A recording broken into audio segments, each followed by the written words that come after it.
minute till open. Let's see. How's everybody doing today? Hopefully we can get some good views going. Some good trades out there.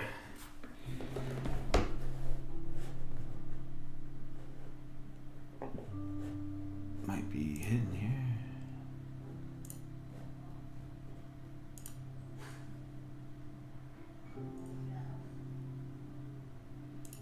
Okay, let's see.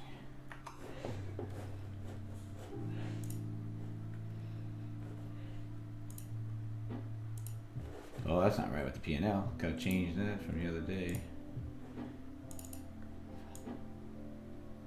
All right, and we're open. Pushing up already, close up to that opening, overnight high. Just kind of dancing around a bit here. It is Monday. We did have some information come over yesterday about Fed Powell talking on 60 Minutes, talking about his little thought on how strong the economy is and all that. So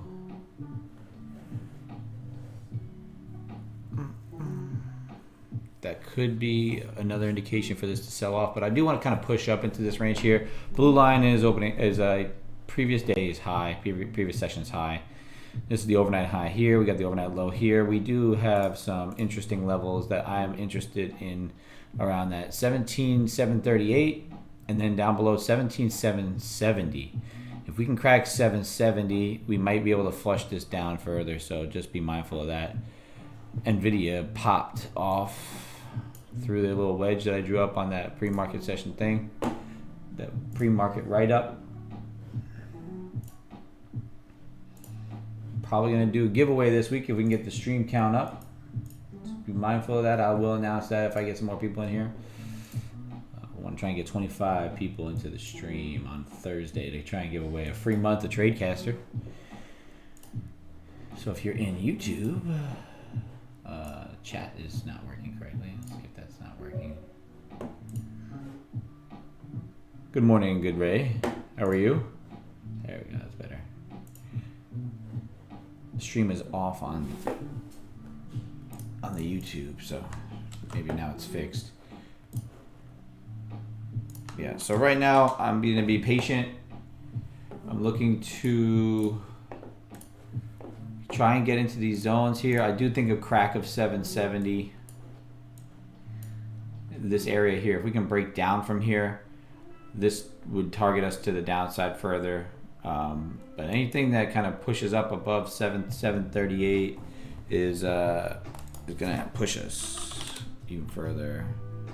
We were looking at Microsoft to hold its little trend line, which it did on the overnight session. Let's see if it breaks it above. And then Apple, we were looking at a bounce from that zone, and boy, did we get that from there yesterday. So if we crack above 188 and push in, could rotate to highs. But if we do fail this area here, could rotate down and then have our other trade, the NQ push.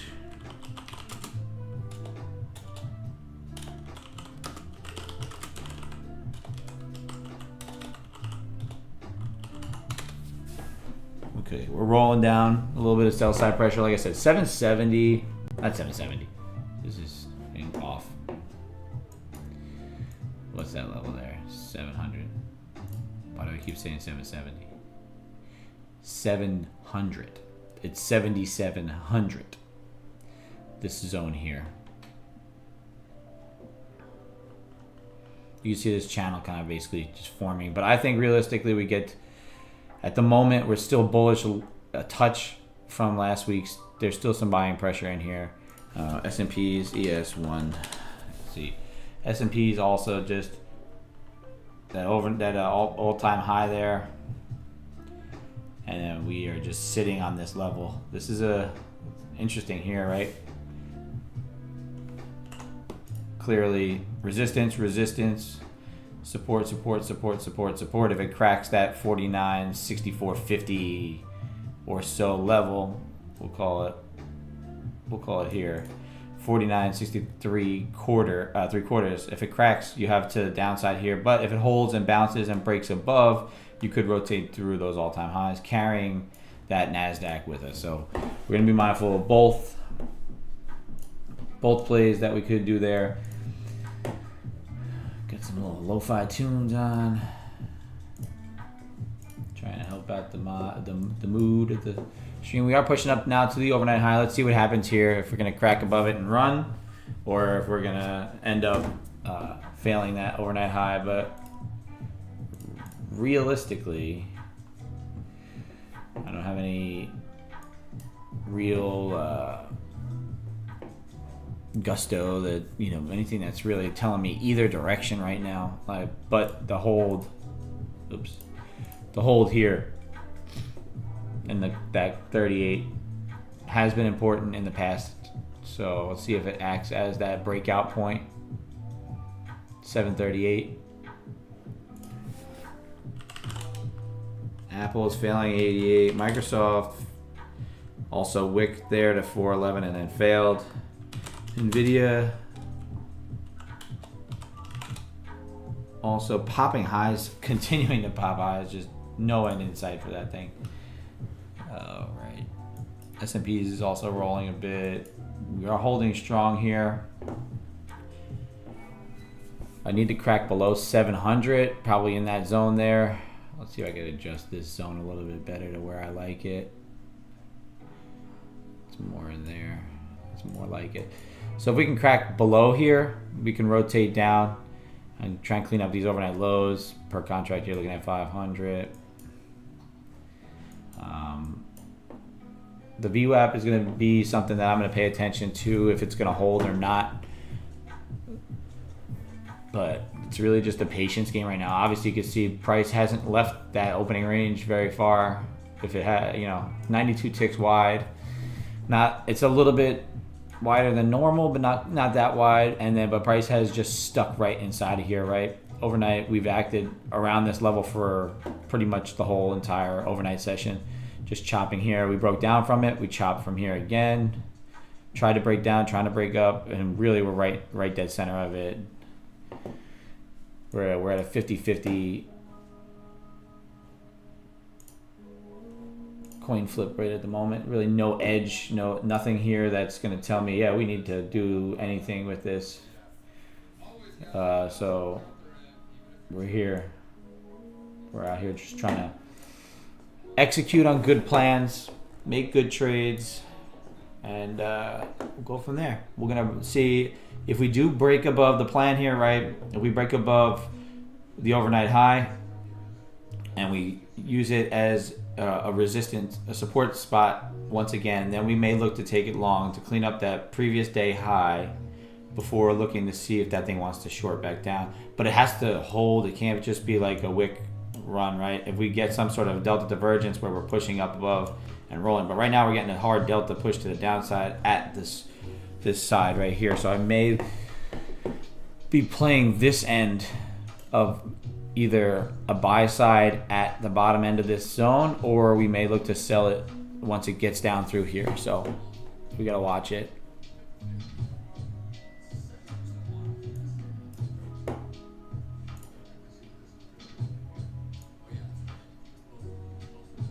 There is a number come at, where is the trading economic calendar? 8:45. So we should probably wait till that anyway. Yeah, I'm not going to trade it until after that number comes out. At 9 o'clock, you got service PMI. So a lot of dancing around is probably going to happen prior to these releases. Once you get the first release at 8:45, you may get an indication, because it's a composite PMI services and composite for the S&P.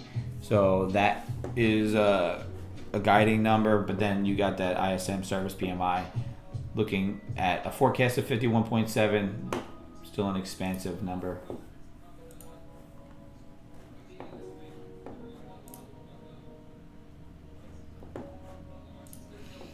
So we did push down. Once I saw that delta start to get pretty heavy, I kind of expected this to roll down to this side, right? I talked about that as it was happening, right? You said I said, okay, it looks like it's pushing up. And then once you started to see this was a pretty strong delta push to the downside. Price just caught right back up to it. The S&Ps are playing with that level still. I have it on NVIDIA, Microsoft, still failing that level there. Apple still failing its level. And we need ES1. And now we're right on top of that resistance point, 49.63 and 3/4. So these are what we're looking at as far as zones are concerned. We are in a little bit of an upward channel within the upward channel. So if they both break, that could give you some added confluence, right? Like down through 689. That's below that low there. That kind of continues to, your first break is there. Second break would be the bottom of this trend. And you can rotate down to possibly 633, which is that initial breakout point there, to clean up or try and grab some more longs. But it's really going to just depend.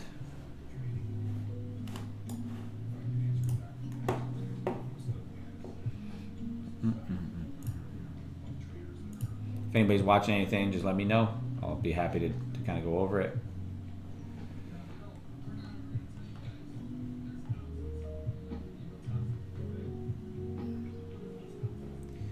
I don't like how that looks, so we're not doing that. I need to get one more screen for myself with the streaming stuff, because there's just, with the stream and my charts, I don't have exactly what I want to see going on. So there we go. We're starting to get that push. S&P's right on top of that number. But like I said, that first release number comes out in 4 minutes. I'm not convinced that anything that happens right this second is worth taking a trade within that time frame. Yes, it could flush and then continue to flush and add on as that price comes down, but I don't have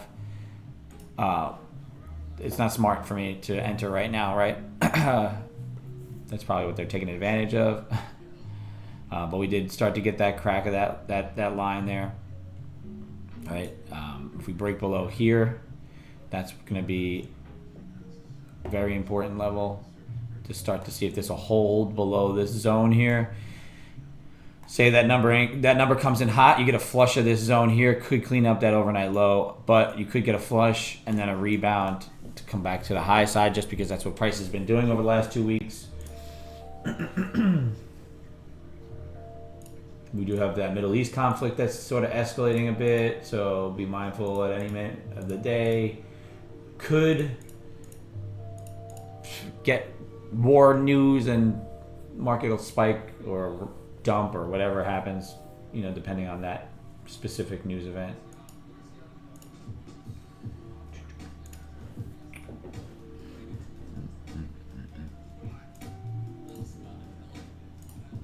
Forgot to unlock this, but I didn't feel like trading anyway, so I think that's fine.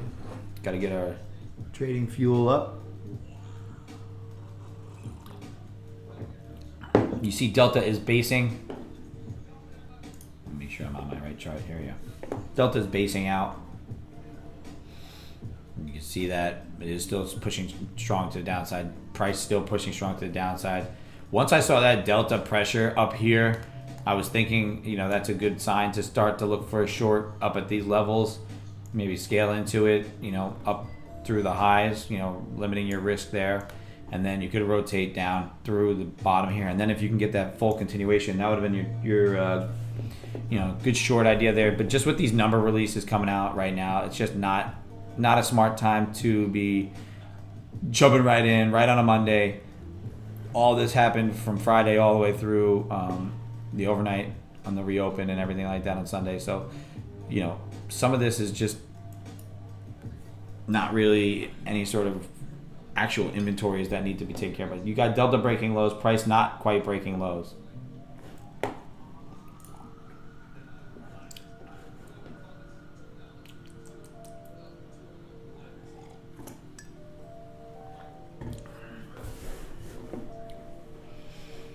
You're starting to get this to push off that low there. So that's telling me that level was pretty important.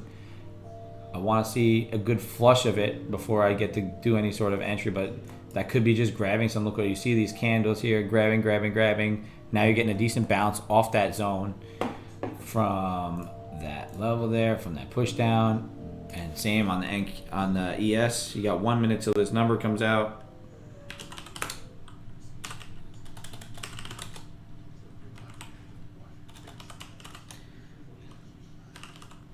Okay. Yeah. So this first number is going to come out. We'll see how it comes out. What it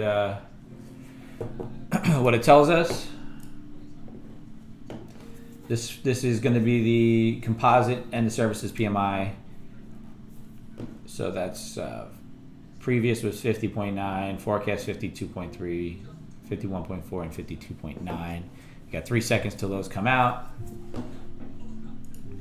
And there's a push down initially with a liquidity gradient just bouncing. They don't even have a number yet, and it's bouncing. Oh, and let's see if it actually popped. There we go. 52 and a half. So just slightly missed on those numbers as far as, but not like anything crazy. S&P Global Canada Service PMI posted 45.8 in January. Not that important. We're not worried about Canada. We're worried about the US of A. So now this information that we just gathered, people are going to start to maybe project out that ISM Services PMI that came out. That's going to come out at 9, so now we're going to be careful of that. So really, like, until all these numbers are done, you're not going to get a clear direction on the day. You're going to get some chop. You're going to get some bouncy action. That's going to be at 9. We got 15 minutes until that happens. If you see something that you think you want to take, like a flush of the low, prior to that number, maybe you're okay, but just don't trust any sort of move right now to be convincing, because even though those came in under the forecast, it's still showing expansion, right?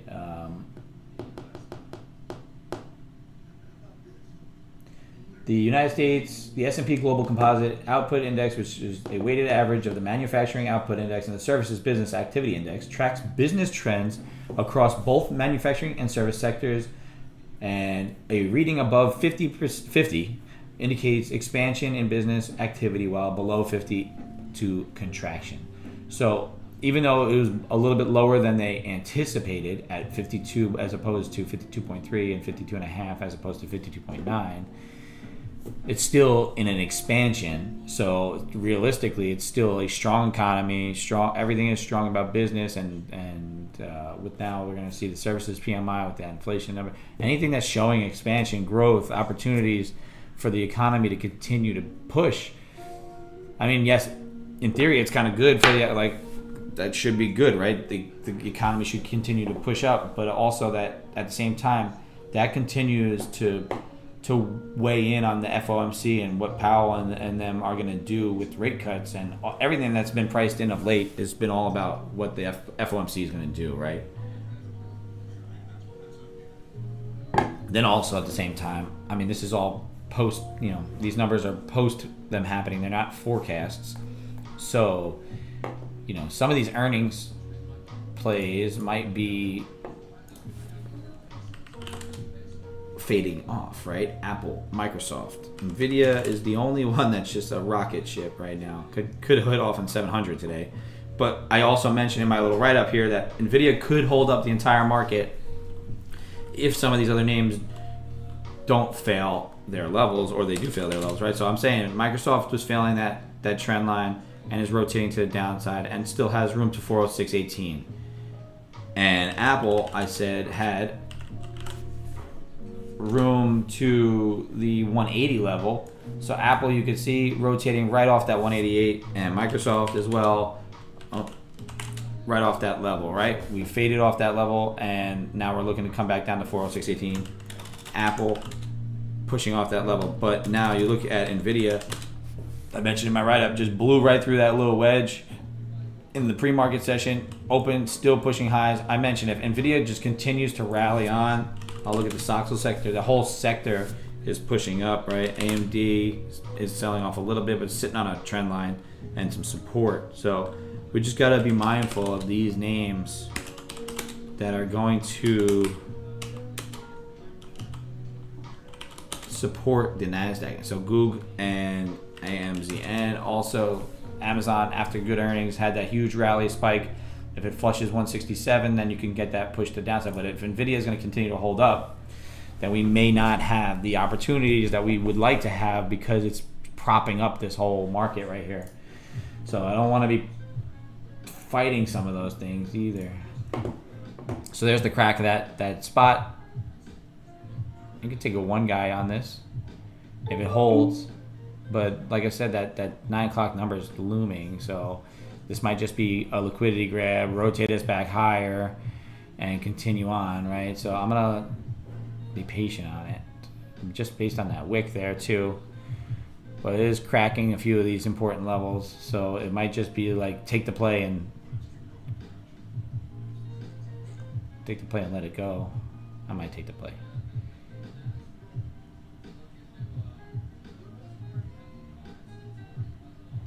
No, that's very wicky. We're trying to limit our risk, right? And then how are we gonna limit our risk here? All the way up to VWAP?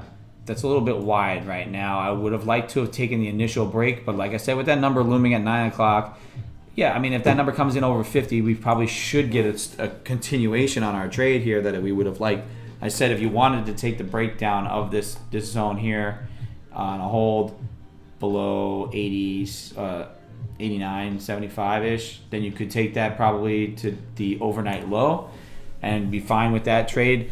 I just am nervous to execute on a Monday after the market was so strong the previous week, where we have a major number release coming out right at 9 o'clock. So I've been taking some of my best trades after 10, and if I chop myself up prior to that, I don't want to, lose the ability to make some of these good plays if I chop myself up too early, right? So there's no need. It's Monday. We're looking to find A-plus opportunities. And if I would have just jumped in here, maybe I would have caught to that bottom end of that VWAP extension.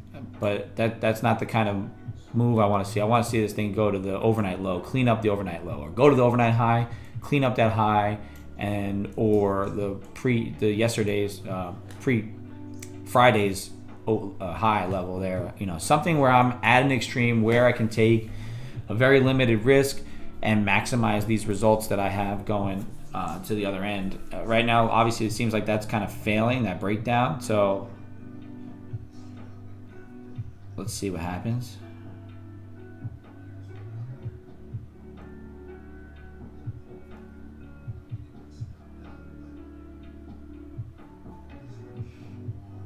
I'm not taking anything until after this PMI number.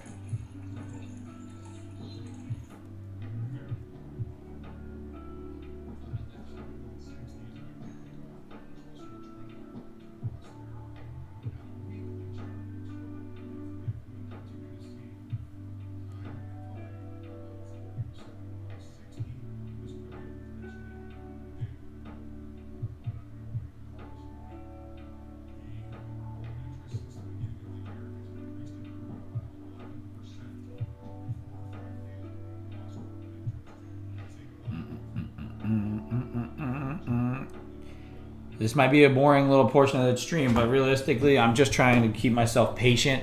I want to see this thing, have that number released, get the actual information that we want to, get cleaned up, right? That PMI number, we want that to come out, and then have the algos do what they do, and then probably return right back to wherever we were when that release comes out, or if it comes in super hot or super light. Like if it's anticipated to be 51.7 and it comes out under 50, I would expect this thing to jump like a rocket and then never look back. If it comes out at anything like we're expecting, like with the S&P Global and the services came out at over 52, I can't see that the services PMI is not going to come out over 50. Does it come in line at 51.7 or above? Possibly. I mean, realistically, we all know that everything's been pretty pricey. I can't say that it's not in an expansion still.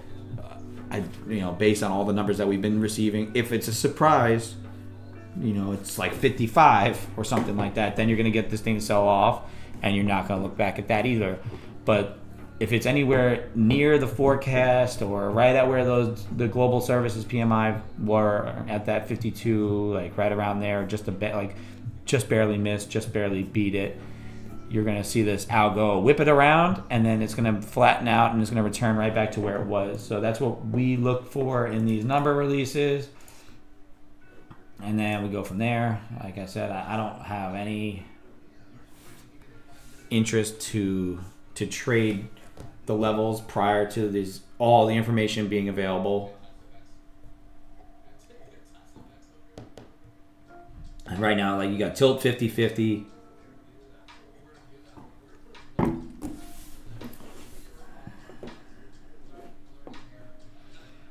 Tilt's 50-50. We got about 5 minutes until this number comes out. While we wait for that, I'm going to try and do a giveaway this week for one free month of TradeCaster. So anybody who's got their free trial, when it expires, you get a free month, still full access, everything in here from my stream, all the classes, every video, every streamer, paid streamer or free, you'll be able to access them for one full month. Hopefully that one free full month will give you the profit that you need, watching either me or anybody else, in the stream, where you can get your money and pay for the rest of your membership, and then build your account from there. Because I think a lot of value is provided by a lot of traders in here that could even pay for those membership costs pretty quickly. That's what we're looking to do, and then keep you around for a long time. So looking to get 25 viewers on the stream. Obviously right now we're nowhere near 25. I think the high point that I've got was 10 at a time. So if we can get up to 25, I'm going to do that giveaway. The rules will end up setting here probably after we take our first trade of the day. I'm going to start setting the rules up. You'll probably have to go like my Instagram, comment on a post, go like the coffee company, comment and like on the post, and then be a member of TradeCaster, at least in a free trial capacity, to be able to be entered. Because all the drawing and everything's going to happen within TradeCaster.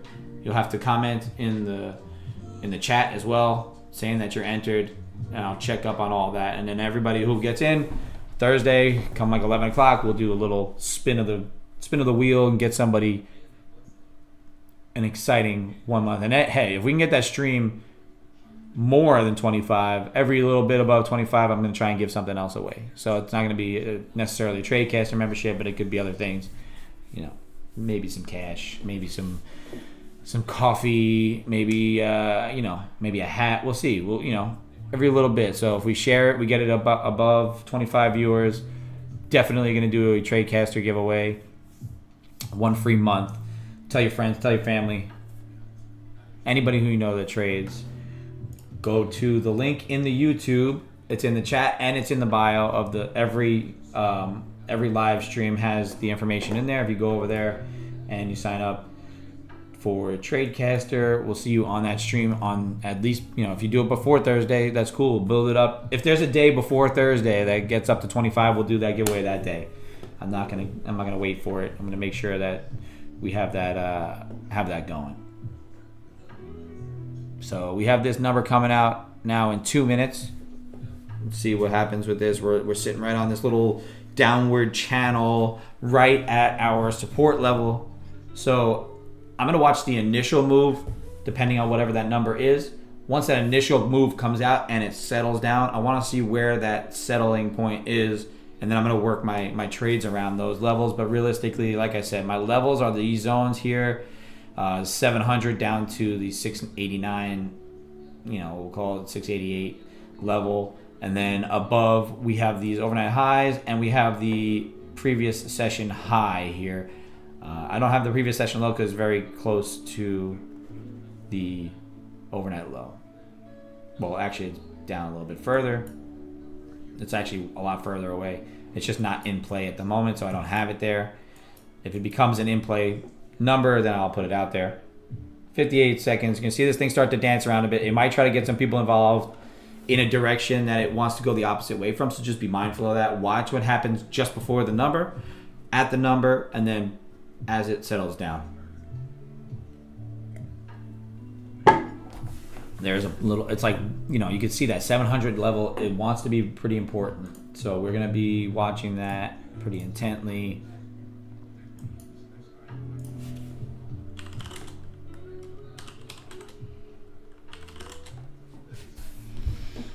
So you're in that liquidity zone there that I drew up. That's the value area high from last week that I think is going to be pretty important. Plus the base of that breakdown point, which is going to be 7 there. So let's watch this. Let's watch. Be mindful of this number release coming out in 5, 4, 3, 2. You're pushing up a bit, so maybe they're expecting it to go down. 53 came in really hot. 53.4, so this is going to sell off from here probably. Just let this settle down and touch. I don't want this thing to whip me in, whip me out, whip me in, whip me out, but really that number could just sell us off pretty good. 53.4 is a hot number. We are still in an inflationary environment, so let's be careful. Maybe we can wick this above here. If we can wick above VWAP and kind of dance around there, I'm going to set an order below and see if we can run it to the lows. Because I could risk there. Yeah, I want to wick above this, get some of those people involved. I gotta wait 20 seconds-ish. Let this minute candle settle down. I want this thing to, it is holding nicely, so.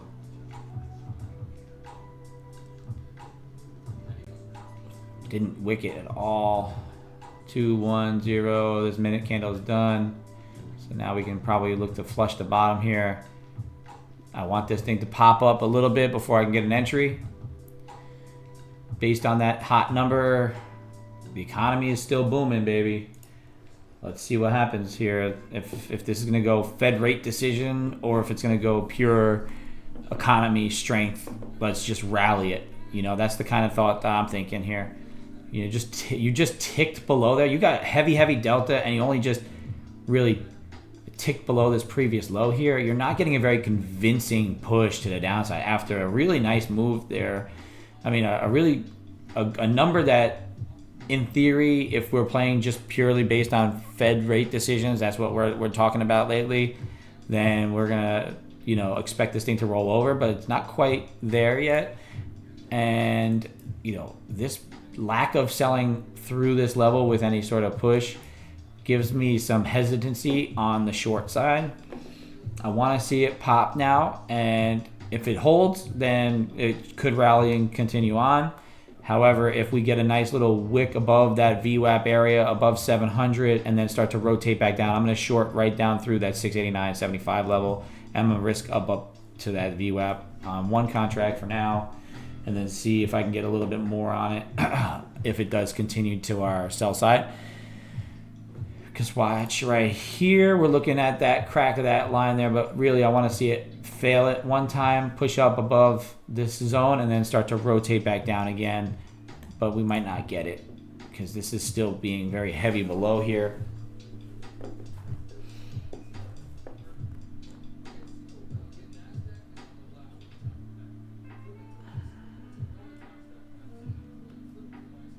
I was looking at it sell up here once that delta got heavy. You know, if you were able to withstand holding through some of these number releases on a Monday and you were aggressive on the sell, you were pushing right down to overnight lows. So now we're going to actually watch the overnight lows to see if it's going to just crack. S&Ps did crack their little important level that we had drawn up, and now we're going to see if it's going to hold or not. At an overnight low, that 49.63 we just haven't had like a hard flush, which is very interesting to me with that kind of number. We're sitting right on the support level here on the NASDAQ. If you look at this 30-minute, that level right there, all these numbers here, that's a very, very, very 1, 2, you know, now we're at a third touch on that overnight low. Could the third touch break us down and down to that 51s? Okay, let's see. We're now at the base here at that overnight low. We've cleaned it up a bit. Do we bounce from here, or do we continue to rotate to the downside? This was an important excuse me. This was an important zone on Friday, so we're gonna pop that out there just to have it out there. We're not gonna actually, be necessarily looking at that as a bounce play or a target or anything, but it's just gonna be something to be mindful of because there was a lot of action there on Friday. Reload history because I need that to be cleaned up. So we're dancing with this overnight low. Could be a bounce play, but now we're flushing through it. There's a good flush. So now we're definitely, looking at a good flush, right? Delta's good in our favor. Delta's been nice. We had that hot number. If this thing is going to continue, it should hold below that overnight low of 664.50. That sell was definitely coming in with that kind of number. Like I said, it should kind of look to clean up some of that rally from Friday. It was almost like a zombie rally, like we were talking about. It just no bids. I mean, no asks came in. It just like everything was just getting bid up. So let's see if we can. If this actually fails, and then we start to hold it, then we can look to see if we break above this to get a long, just based on price action alone, because that's a very big push there. Alrighty, let's kind of watch this here, because that's interesting to me. Just seemed like a very nice little flush down to that liquidity zone there. We're now holding above it. Right here, we wicked the bottom of that. Probably got some shorts involved. Apple is bouncing. Microsoft still pushing to the lows, but 406.18 is in its targets. If it hits there, and we could get a good bounce off that. And then Nvidia gave a little bit of a pullback, and Amazon bouncing from that 167.97 level. Apple and Microsoft. If Microsoft gets to that 406.18, be mindful of it. It could just tell us a little bit more about a bounce play. We have re-accepted above that overnight low. If we kind of hold around here and then just falter and we don't make new lows and we try to return back above that overnight low again, could look to rotate back to highs. I just said, like, all that strength on Friday, it's just not gone. It's not gone. There's something about how the way the market was just continuously bid up that just doesn't tell me anything about if it's going to want to sell off just quite yet.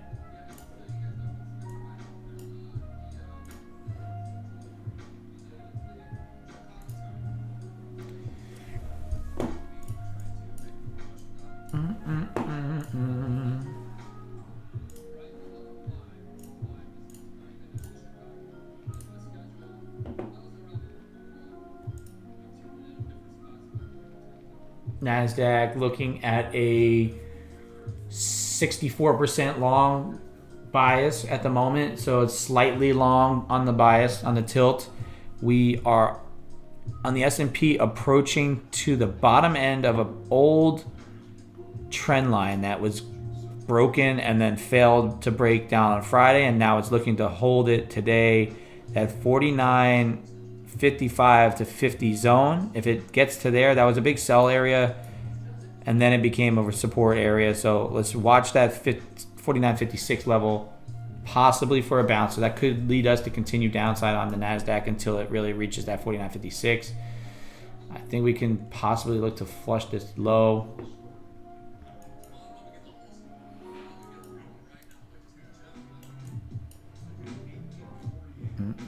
But we are not quite looking to break lows here. We are rejecting that overnight low. If we do fail the overnight low and we come up into this range here, I may look to go long on a breakout of the trend line here. If we do fail this, maybe we come up into this range and then we try to fail it again, we could look to see if we can get a good flush on it one more time as well. I just don't have an A+ type setup quite yet that I'm looking to take on a Monday. Really just talking it through. We don't have any real good news anymore the rest of the week till we have some like 50% like 2-star events out of 3 stars. You know, tomorrow, just more speeches. Wednesday, you have obviously the oil, everything like that. But we don't have anything else after today. So really all it's going to be is rhetoric and that kind of stuff. Gonna get some Mas Cafe.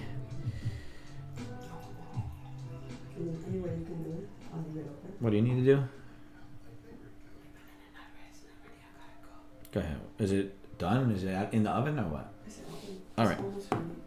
Let me know when is it gonna go. Here we go. Is it really strong and nice? It's not bad. You're gonna have the beep, right? Mm-hmm. And then, if it's you're gonna put the thing,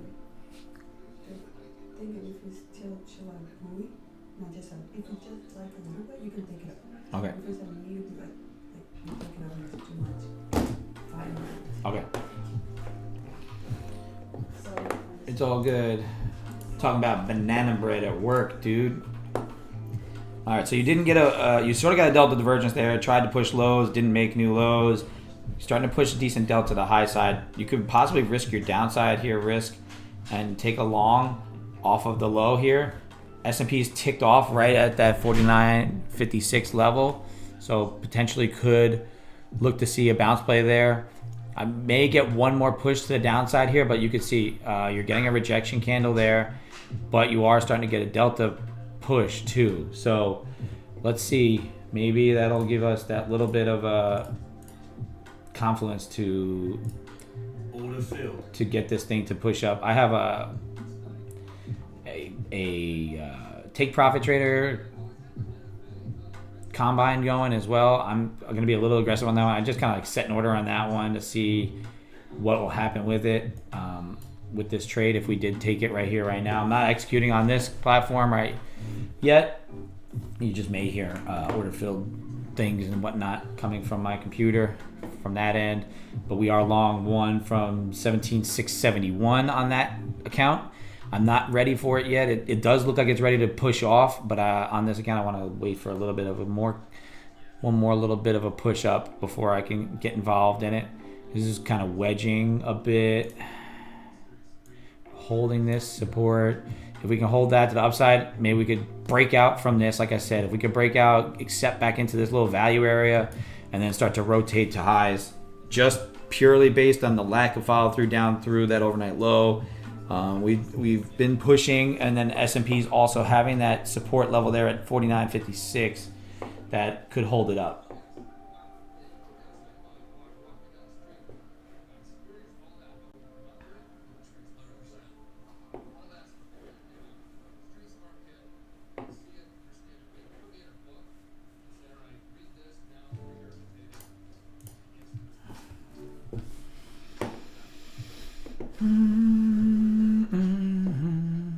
Still holding it. We broke it down up from there. Delta's now pushing to the downside. Might get that follow through. S&P's pushing down right onto that support level, right at that trend line.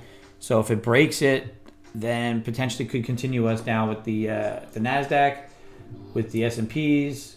Like I said, just kind of bouncing around, dancing around a bit. Sitting right on that level right there. If you want, this is bouncing right off that, so we're stopped on that one. That's okay. I'm just, like I said, I just kind of tried to throw one out there on that one. That's why I didn't take it here, because I really wasn't ready for it to be an actual trade. So if we reject this level here, we probably will see this thing push the NQ up as well.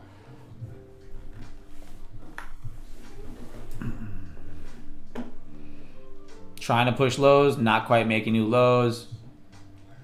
If we get one like hard flush here and you don't get any sort of continuation, then you will probably look to bounce. Just limiting that downside risk here. 355.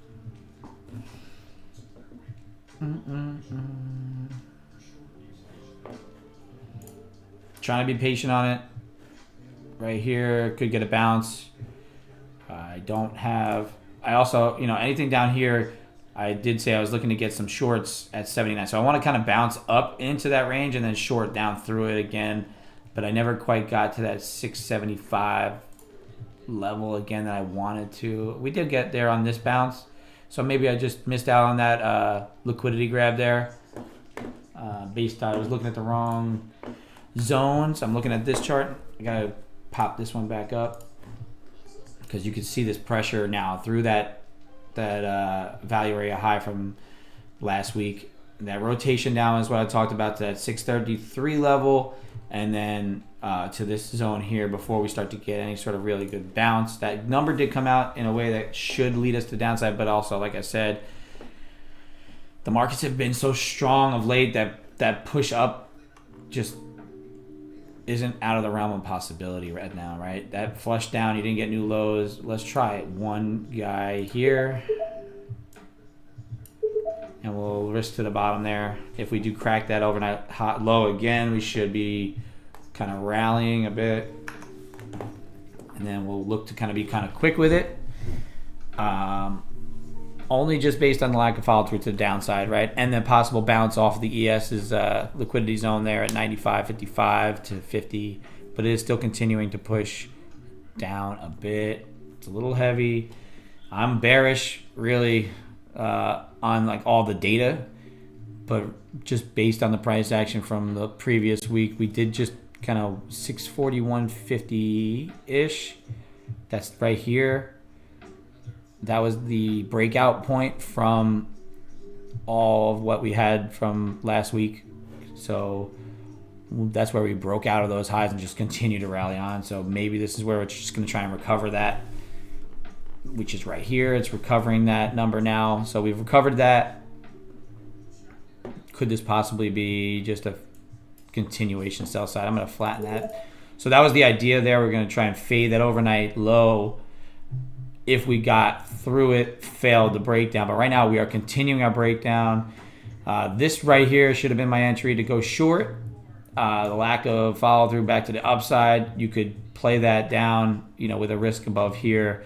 And you would have nothing but push to the downside just based on that rotation off of the overnight high. Rotation off of that previous week's liquidity zone. So I'm not convinced yet on any of these. So it's not a big deal. I haven't had any trades on here. I was just kind of seeing how this other take profit trader thing was going to work. Nothing that I'm looking to play right this second. Still just being patient on it. NASDAQ is 50-50 pretty much, 56% short, so it's slightly biased to the downside, so nothing really significant. This was that breakout point. If you look here on the 30-minute chart, right, we broke out from these highs to make these new highs. Obviously, we're looking at this level here this morning around 8:30, right at that level. We pretty much rotated right off these previous breakdown point as well. So that's a great area. We caught that short that day. Could have looked to catch the short today, but with those numbers that came out, it could have gone either way. It was a coin toss, and I don't want to be involved in something like that right away, right? So we possibly look to be patient until we rotate through to the other end of these zones. Maybe look for a buy side, or we could look for a bounce from that 633. Really just being careful around here. We played that 633 level on Friday as well.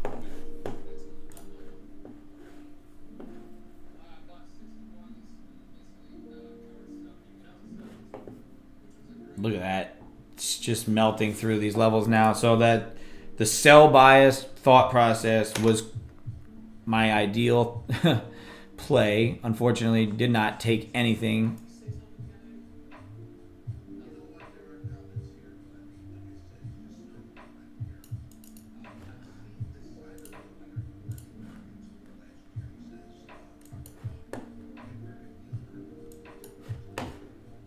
Who's talking right now? Nobody?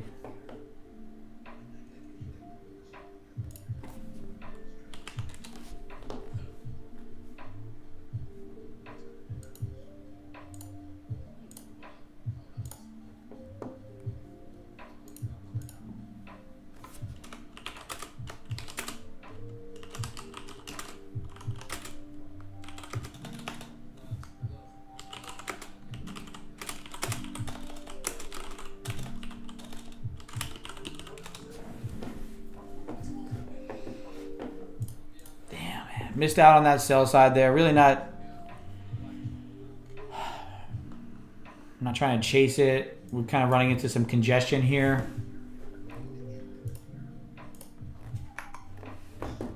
Running into some congestion there. Right, we're at another point where we were at a breakout on Friday. The low of the day on Friday is coming in, so let's see. Just be mindful of that. 17,547 level could come into play. The breakout zone, bottom of the support at 17,574. We are just in some selling pressure now, right at that 600 level. So 585 is that next area where it could be a bounce.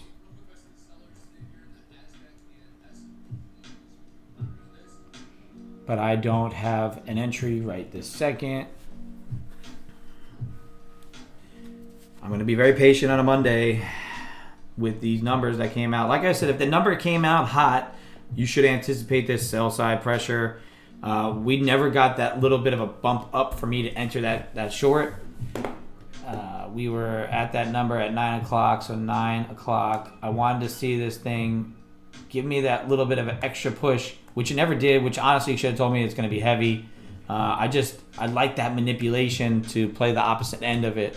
You know, if they were going to get us, pretend to be long through a trend line break and then short us, then I would have been more convinced on this. But however, we are, I said I was going to rotate down to overnight lows and then through. We got that bounce lower high. Could have played the crack of that, but we did not because I was kind of 50-50 on if it was going to bounce off there. Continuation trades, to me, momentum trades, I'm not that's not my top strategy. It is good. Breakdown of that overnight low. It's a great play to rotate down and continue. But I don't have that, A+ set up in my playbook, so I didn't play it there. We're going to watch these levels here. This is the bottom wick from when we failed that breakdown on Friday, NFP. NFP numbers, I believe, were in here, actually. Pop, fade. Okay.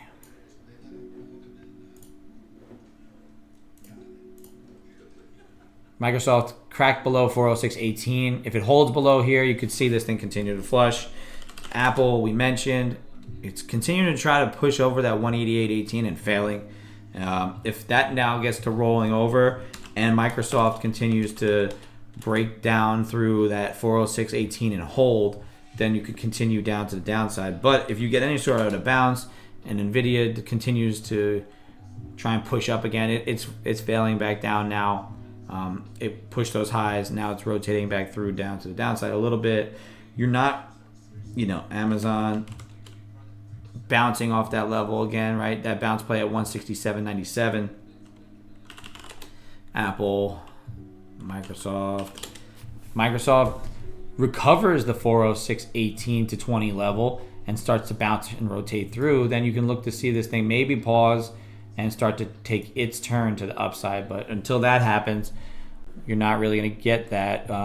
S&P is just flushed down below the low of that breakout as well at 49.45.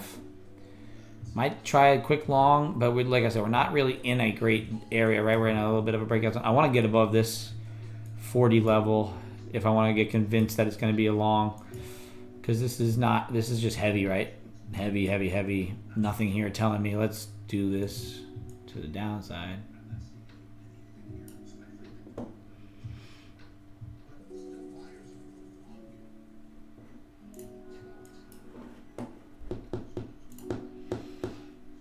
Gonna have to bump these numbers up come Thursday if we want to get that giveaway going. I want to try and get that 25 viewers on Thursday. The peak of our stream right now has been around 10, 11, I think maybe 12 at a time. Trying to get that number up, double it a little bit. If we can add some value in here, everybody who comes in that does like what we're talking about as far as numbers, as far as economics, as far as levels, and then, you know, making some money. We can, you know, everybody tell somebody, we can get that number up there. We could start really doing some giveaways and start really providing more and more value to this community. So that's what I'm going to try and do here. Bouncing off of that 14 level, I'm going to take this one here quick, just on the pure bounce idea there on this account. Still not convinced that this is a buy yet. I want this thing to be above 40. If I can get above 40, sit on here and then look to continue. That's really what I want to look at. I want to see this thing push through this level, hold it, and rotate. If it doesn't, if it pushes through here, sits, and then starts to rotate back to the downside, I'm going to look to take the short from there. But like I said, I think Microsoft will probably bounce off this 406.18 level. It's like this level so much over the last few days that I think that that's a very important level for it. It should have some support there. And if Microsoft bounces, then the other names should bounce. Apple could bounce and get through that 88.18. If you crack that, then you got some more. You know, NVIDIA is rolling over and Amazon is bouncing from that level. So we have a few things bouncing, a few things starting to roll from highs.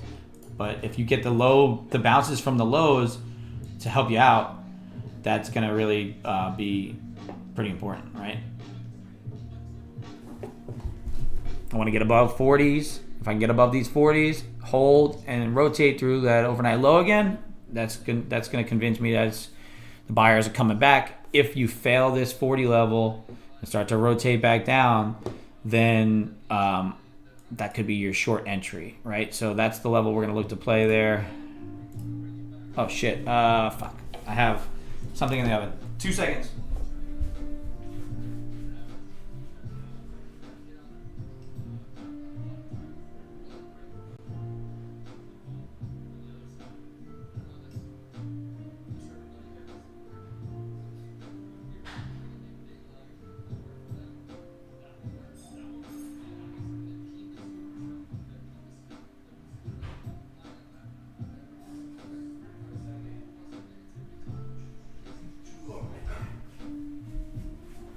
Of course, when I'm right at a trade location and I'm gonna be mindful of, I have to go run off and do something else quick, but I'm back. So we've got right to that 40 level and rejected. Still have a little bit of upside pressure, but the delta's kind of pushing down. Just be mindful of that. Could be the selling point. If we can get there again, if we can maybe double touch this 40, get a little bit of a divergence there, no pushing up on the delta, nothing that's going to convince me that's going to push long, then the short continuation could come in, rotate down to that 74, 85 to 74 level, really like in this zone there.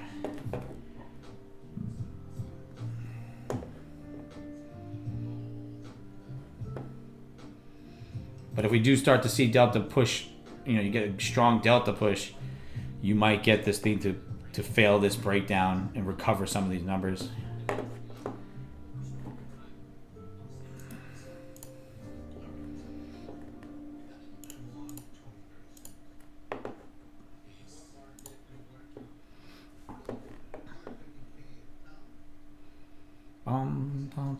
We are working on trying to get these combines funded, so we're not forcing in anything here really yet. We're looking to see if we can get this thing to do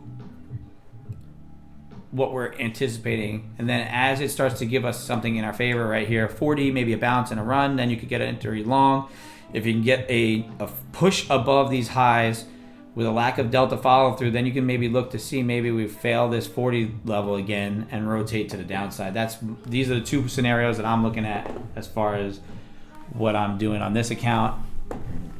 Trying to rotate this thing through highs if it's going to give me that. If it's not going to give it to me, if I'm not going to make new highs, if I'm going to get through this 40 level here and fail, then I'm going to look to short this.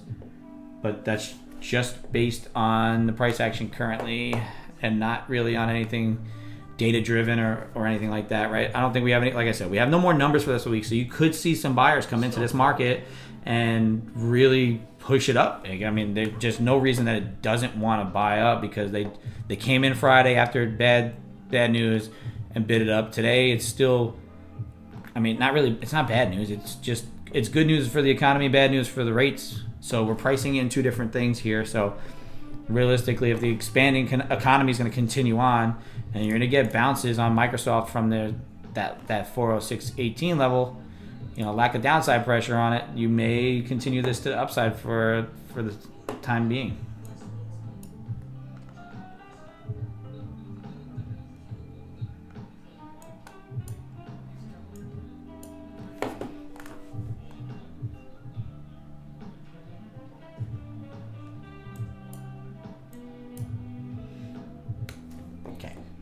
Let's see what happens here. You are getting a little bit of a delta push, but not quite. You haven't broke highs on either price or delta, so we're kind of basing here. You have a little bit of a support coming on this little trend line here. So if you crack that, you might continue to the low side after a failed rejection of the 40 level once again, just because we've been selling off all day. At 41 level was the breakout point, right? So that's the breakout point, and then we're now reaccepted below it. So that's what we're looking to see if we can get above that 41 where it broke out last time, then potentially look to rotate up and through.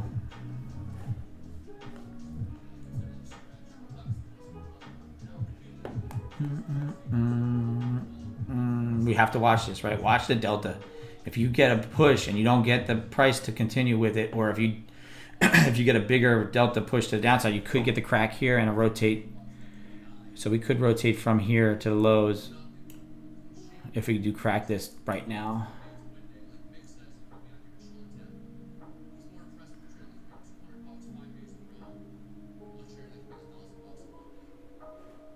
A break below here. I'm going to take that short. But if it holds it, then be mindful of that, right?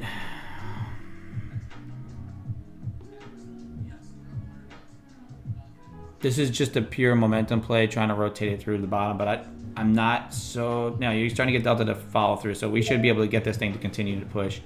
So hopefully we can get this to push down. We're short here. This should be where we continue to push to the sell side. We crack that little bit of support. If we can crack the low here, then we should rotate down to that 600 level. If not, we may look to bounce and fail. So just be careful. Be careful on it. It's out.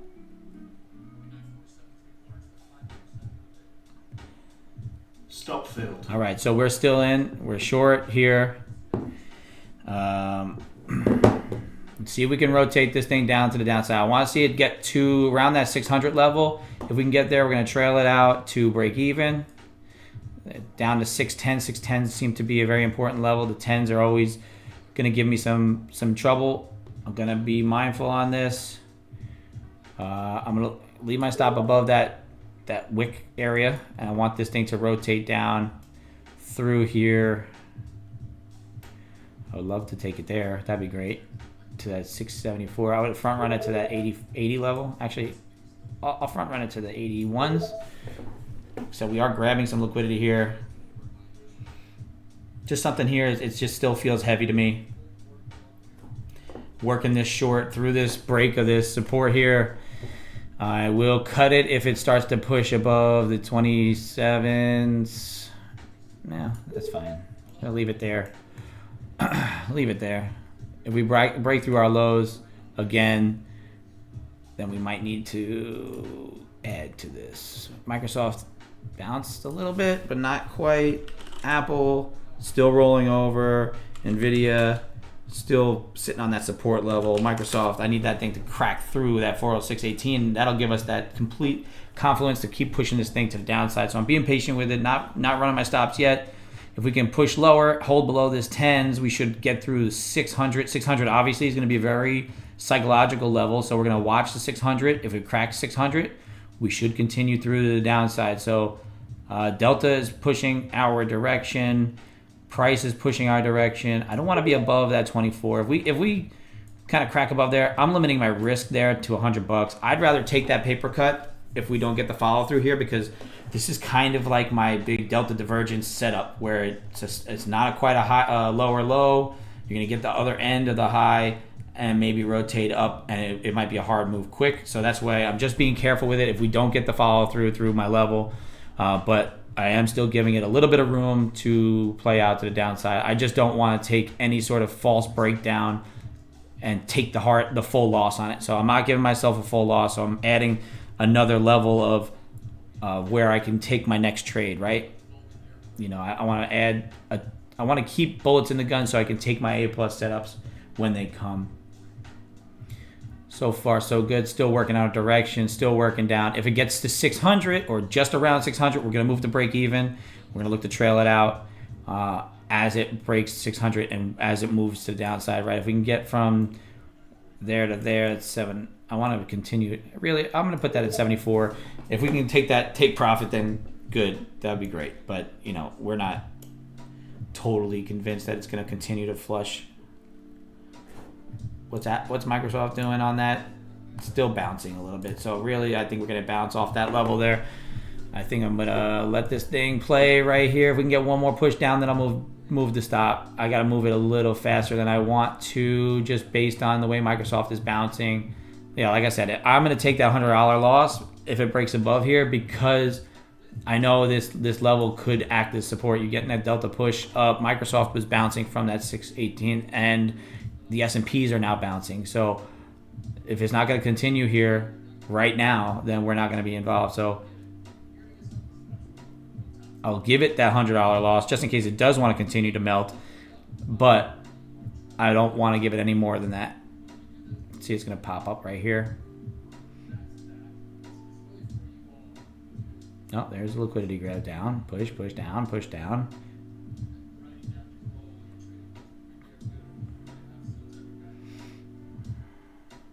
There's a buyer.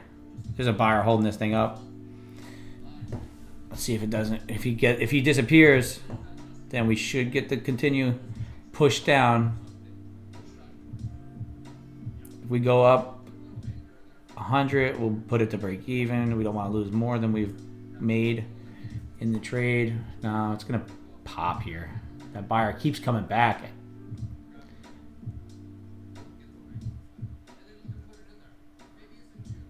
I don't want to cut it, because if it does fall off the table, then we'll be pissed. I like this level as a continue to the downside, just pure based on the way everything was acting at this point. Seems like it wants to continue to push. Crack those lows, then like I said, we'll go to break even. Crack the lows, go to break even. We got to get through this. Crack the 610s. There we go. Up 100. I'm gonna take that to break even now. Just that's I don't like the way it's not flushing. If it does flush, then good. If we get out, fine. There we go. Push through, push through, push through. Right above this. I don't want to. I'm even securing my fees now, because if downside pressure is going to happen, it's going to happen soon. If not, it's going to bounce. It's going to take us out. That's fine. But if it does break through that level, I anticipate getting fully stopped on that. So I don't want to take that full loss, right? I want to mitigate my losses just based on the way the heaviness of the market's going. I want to see if this will play out, but also don't want to, the way it's extended, I don't want to give it any room to bounce on me and rip me apart. I'm really about mitigating losses. I don't think this is a home run setup. So it was really just to try and grab a little bit and get out, down to 600, but it never quite pushed down. And now we're getting that pop up, right? So we're still flat. I say flat because we're up $10. So that's flat for me. Still looking at this thing to try and rotate to the downside, but I don't trust that it's going to get that flush that we really were looking at. So we're going to want this thing to get back up into that 40 level if we're going to short it, but it's got to kind of give me some more of a reason why I'm going to short. Otherwise, really, that breakdown happened, but we're really acting right here as that level too. So like I said, 610 seemed to be pretty important as well. Could take the break there. I could have been, more patient and left it up here and took that $100 loss, but I just don't trust that there's not going to be a bounce here with Microsoft sitting right at that level that has been so important. Hey, if we get a flush of it again and this continues to the downside, great. That 633 level is important, but we are monitoring that low here, 580, 560. You know, I took one shot at it there to try a move. Yes, you know, we're getting it now, which is fantastic. Our initial entry was here. We would have been at break even for sure now, but I didn't trust the bounce the way it was bouncing. So, like I said, it's not like a home run setup for me. So I'm very quick to mitigate losses on these kind of setups.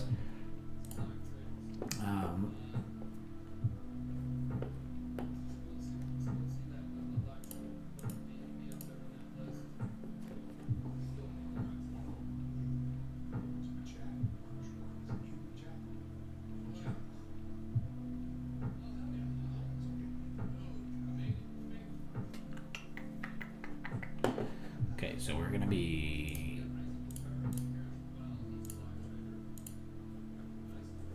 flat. Oh, that was a good move there, right? So from here to there, if you were more patient than I and you anticipated this to just continue to sell off, the rejection of 40 there, the delta divergence that we got, right? Lower high, we broke down from it. I just didn't trust the level that we were at to be my risk to reward to be there. Obviously it played out, which is great, good. We got stopped out. You know, we never really, with that $100 risk, once we mitigated a bit, we would not have been stopped at all. And we would have this thing now still running here. But we did not, so. But I did call out the type of trade it should be, what it will look like. So anybody else who's taking trades without they have a different strategy than me, then that could have played out nicely for you and still could continue down to the downside. S&Ps are flushing that next level there, so we could still continue to roll over all the way down. Like I said, the 85s was that first target. We ticked off 85s to 74. 74 obviously was to a tick. We have hit it. Now we're just going to be mindful if it flushes through there, we could still see downside through the 555s, 550s, right? That's what I was looking at here. We could go all the way down to the bottom here, 560, 555. My thought process was if we did accept, so right here, we called out right in the open. The only reason we didn't get involved up here was because those numbers came out and we weren't ready to be involved quite yet. Everything was telling us, hey, go short here. Just those numbers kept us out for the time being. And really, if I didn't have those number releases, maybe we don't get this move. But realistically, we possibly would have been involved right up at the top here. And you could continue to sell that thing off. You know, one contract, if you were looking to get this thing short, really never, with any decent trailing rules, never would have been stopped out. You'd still be short all the way from up in this range there. Even if you waited for the 700 break right there to continue to the downside, that's only $700. That's good. I have to just go check on this oven and I'll be right back. Just be mindful, like I said, downside levels here. We're still flushing. I anticipated this sell up, but we need to see if we can get any sort of bounce play or anything like that because we can't catch the falling knife. We tried to get in on a short and we made $10 on it. And, just be mindful of that. I just got to check the oven for 2 seconds.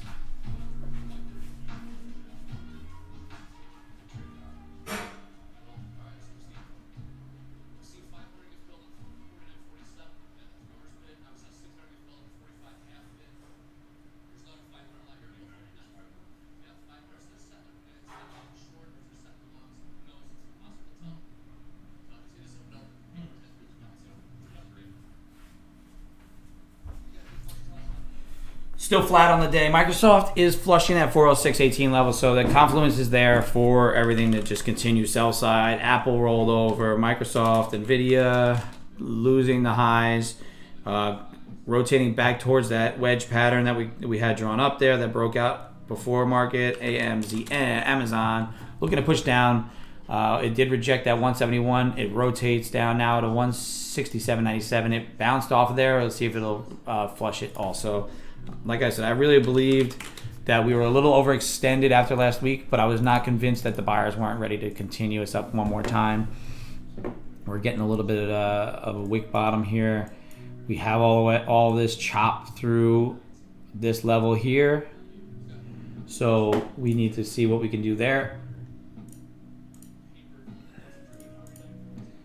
I don't have any actual plays that I want to talk about yet. I want this thing to continue to maybe, we base overnight. We push to the upside a little bit, and then opening range chopped around a bit, and we've sold ever since.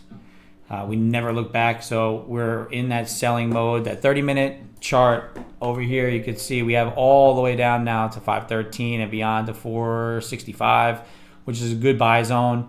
I think if we do tick off on 465, you could buy off that. I anticipated this selling, just never really got involved. I didn't find any entry other than this one here that I stopped myself out on just because of the lack of confidence I had in the full push to the downside. But honestly, hindsight being 2020, even that secondary entry there was pretty good. The secondary entry right here, but can't be thinking hindsight. Got to be looking for that next trade. We are flat up $10 on the day. We had a really, really, really good entry here. We were risking to the high of this swing was 350. Once I started to see the price move in my favor, I started to see a bit of a bounce, and there was some things that Microsoft was doing at that level that was not convincing that it was going to break. So I wasn't going to be in this for a full loss if we got that true push to the upside, right? Because we have that setup where we got a long way down, we got a higher low, and we could have rotated up. So I wanted to mitigate my losses there. If we did, we just kind of got a little bit whippy right at the point where we were going to break down. Obviously, I came to break even plus a little bit, and we could have just continued to risk that 100 and been fine. But we did not, and that's fine with me. We're still in good shape. Even is still good to me. So, not trying to start the week off on a back foot, trying to play catch up. So, I want to watch these zones. I want to make sure everything plays out to the way that I can mitigate my losses, maximize any sort of return that I can get out of a bounce play or a fade. I'm very much an extreme based trader. I'm not trying to play like momentum breakouts that much. I just tend to see them fail, and really I wanted to see this play out, and it played out perfectly from that 687 level all the way down to our next zone, which I called out there. So if you were paying attention on the open, I did talk about that. If you don't believe me, just go back in the YouTube stream, even now or later, and you can talk about how I was waiting for this thing to break down. If I got one more kind of push up to it afterwards, I was going to take the short. But I was hesitant with the number releases because if they came in anywhere with a surprise, then we could have rotated to highs just based on the way buyers were coming in previously. Now, I'm going to watch the 85 level. This zone here, anywhere from 74 to 85, is going to be to see if there's going to be continuation to the sell side or if we're going to rotate and come back to the high side. So let's watch that as well. I think selling pressure is, probably what's going on today.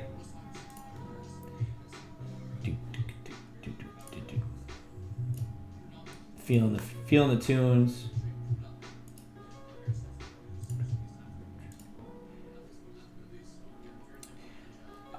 It's good that I'm still seeing the market well. Everything that I'm calling out is the levels are good. All of the areas of execution are good. You just got to come up with what your idea around these levels are going to be, and then how you want to execute it.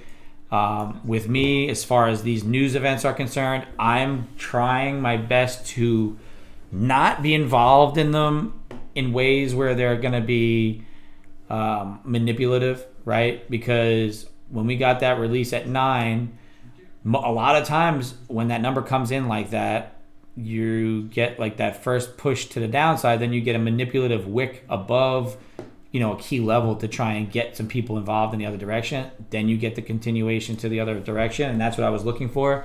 I didn't quite get that, so none of the other candles told me anything that would convince me to get in that would limit my risk, right? Because as the price is moving this way, my risk gets wider and wider, and where I'm wrong is too far away, right? I want this thing to wick off, come up here, and then start to rotate down through 700 again. Even if I waited to enter down at 91s, I could only, I can leave my max risk at that high of that candle and break it down. But we just never quite got that move that was convincing.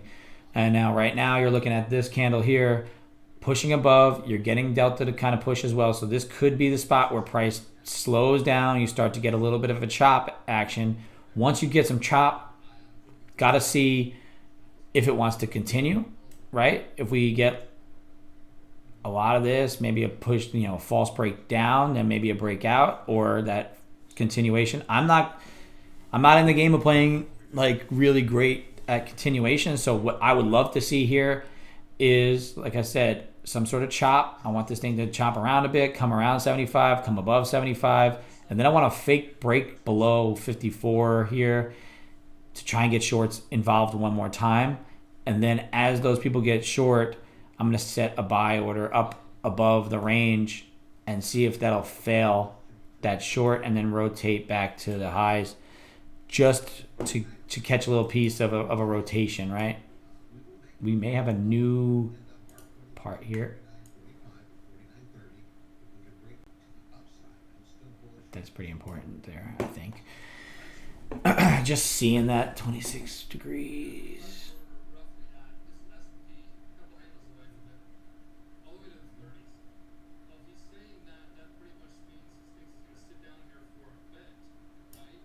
I think that will sit there for a little while. That's just telling me what it's going to be doing.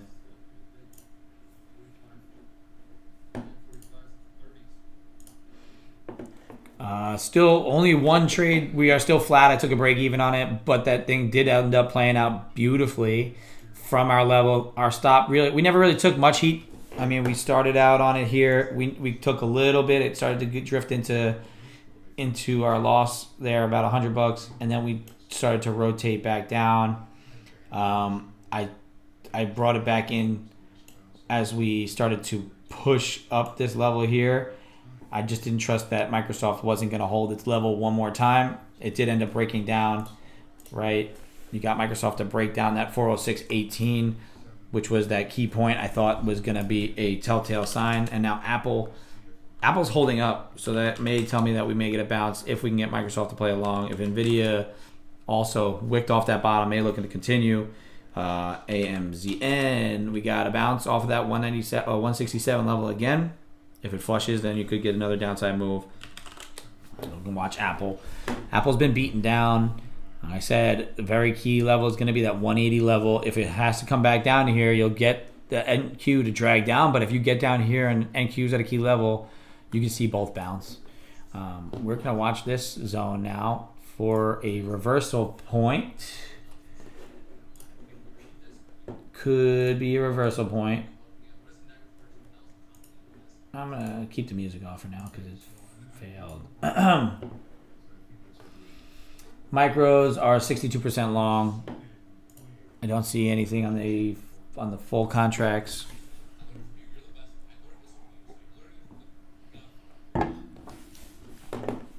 I said watch that the 74 to the 85, right? It went right up to 85 and faltered at 85. It's coming back to 74. So this little zone could be the chop zone.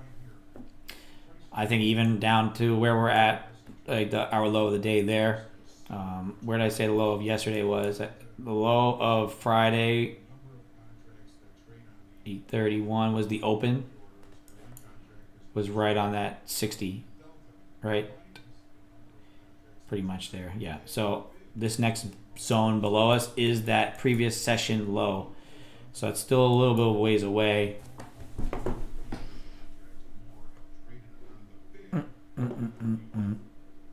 I'm not convinced yet that this is a bounce.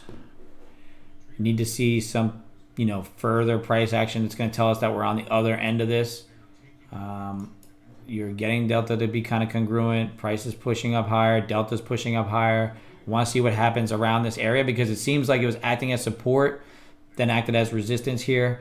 I want to see if it'll act as resistance again and maybe push us back to the downside. And then if we fail this 74 and rotate through at that time, we could limit our risk here to rotate ourselves maybe back to the other end of this little channel and get, re-accept into there. There's a high volume node right here at 14, a high volume node from 14, and then there's another one right above it at 21. So you might just get some wiki action there. You gotta really didn't get a good break there. So it's not telling me that it's ready to bounce quite yet, right? You're getting a little bit of a failure. Could rotate down, fail this low here, bounce. So this is the price action I'm watching. Continuation or bounce play here.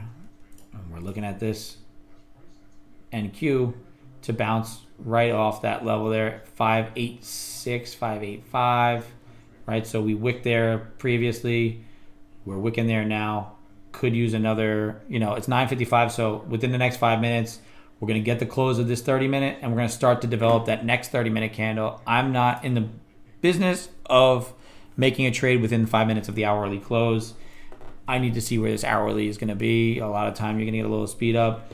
Also, it is the zone where the London Euro sessions are starting to close up, so I don't want that to play out and rip me around.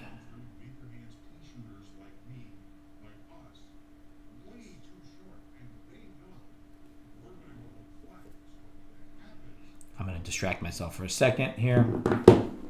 Like I said, there's not going to be any more real numbers coming out the next few days.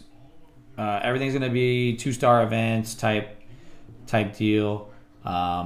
There's really not a ton of all these talking heads, all they're going to do is kind of whip the markets around. But really all they're going to tell you is the same thing that Powell is telling you, that the economy is still really strong. We're not going to cut rates, yada, yada, yada.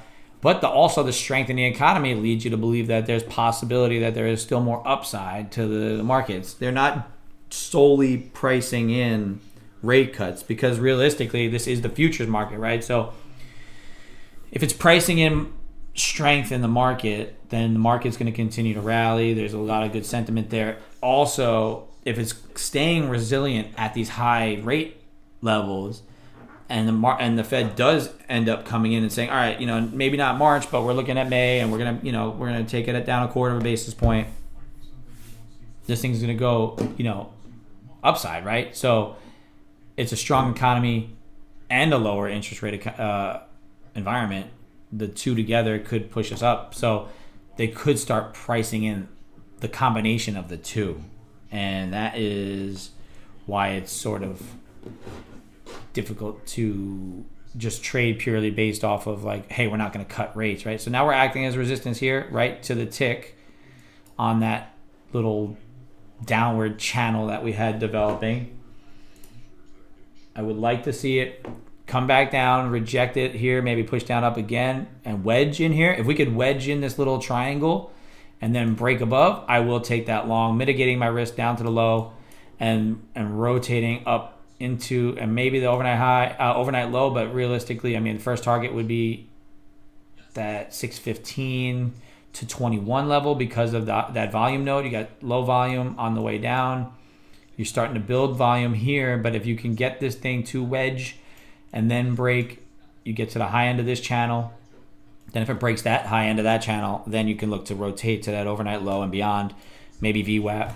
VWAP is always, when I'm fading extremes, that's that initial target because that full rotation has a hard time happening every single time. You may get it here and there, but we're already so far extended below the overnight low that it's more of like a directional type day and not a rangy day. So if you are playing a fade and of an extreme, not necessarily picking a low, but picking the next breather, then you would probably want to maximize your return to the VWAP and then come back. So we're gonna watch this level here. I want to see it kind of falter, like I said, right? I want to wedge it in here. If it's just gonna go straight up from here, that's not gonna help us. But accepting back into here is nice, right? you got this thing. Maybe even if this little wedge holds, because you have this little uptrend going on now. I'm gonna get rid of this. I don't want that anymore. That was good for that breakdown there. We're holding now. Just not a lot of. You got Delta pushing a little bit negative as this pushing there, so there's nothing helping me to make a decision in either direction at the moment, right? This is not a spot, right? This is not like an A+ setup. This isn't an extreme. It is a zone, right? That 30-minute has now come to a close in 10 seconds, right? The hourly close. We rejected that level pretty hard. That zone is important to us. I need to see what happens on the next 30-minute. Maybe we come back, touch it, and bounce from there. Apple is pushing up, which is nice. So we are starting to get that first little bit on that 30-minute candle to push us down. So let's see what happens. Down to 74. If we can stay within this wedge. If we fail the bottom of this, but don't fail this, and then we start to break above here, could be a good push. But I just want to be mindful of that, right? Because you could also see that on this 30-minute there. We went right below 85 and we wicked it. We grabbed some. Usually when we grab these wicks, especially on the 30-minute, you're looking at potential to turn a bit. And then the S&P is holding that low, though, so that's going to be something we'd be mindful of there. If the S&P does push into there and start to push up, then you could get the NASDAQ now to kind of follow and break. You're getting that delta starting to be green. I don't want to anticipate. I want to react a little bit and get this thing to play in our favor. We're at a grand total of 2 on the TradeCaster. We got to bump those numbers up for Thursday if we want to give away that free month of TradeCaster, get everybody involved. We got to share it, like it, subscribe, everything like that. And then everybody on YouTube, pop over to TradeCaster. It's free, 7-day free trial. And then we are going to be doing a giveaway the day we get up over 25 viewers. I'm anticipating Thursday. If I could build it up this week, you're going to have to like an Instagram post, go over to Day Trading Coffee Company, like their post, and then be involved in TradeCaster. There's going to be 3 pieces to the puzzle to get that giveaway. So make sure you pay attention as the week progresses. We are going to do that giveaway. We're starting to get a good bounce here, but it's not like any sort of follow through, right? Once you get to this low volume node here, 600 obviously was that important level, right? 600 was a rejection zone there. We flushed that, right? We bounced, flushed. So now we're at it again. Are we going to reject, rotate through, or are we going to reject, rotate, continue to the downside? These are the things you got to ask yourself as you're looking to make any sort of execution around a key zone, right? This is an important level for me. I haven't made any decisions here yet, right? Because, you did get a bounce. You got a really hard flush through here on Friday. So we're going to look to see maybe if it comes back into there, gives us some sort of wick off, and then we can rotate back to highs. That is over here, right? We want to get kind of into this wedge and then, or even base below here at 600 and get a pop.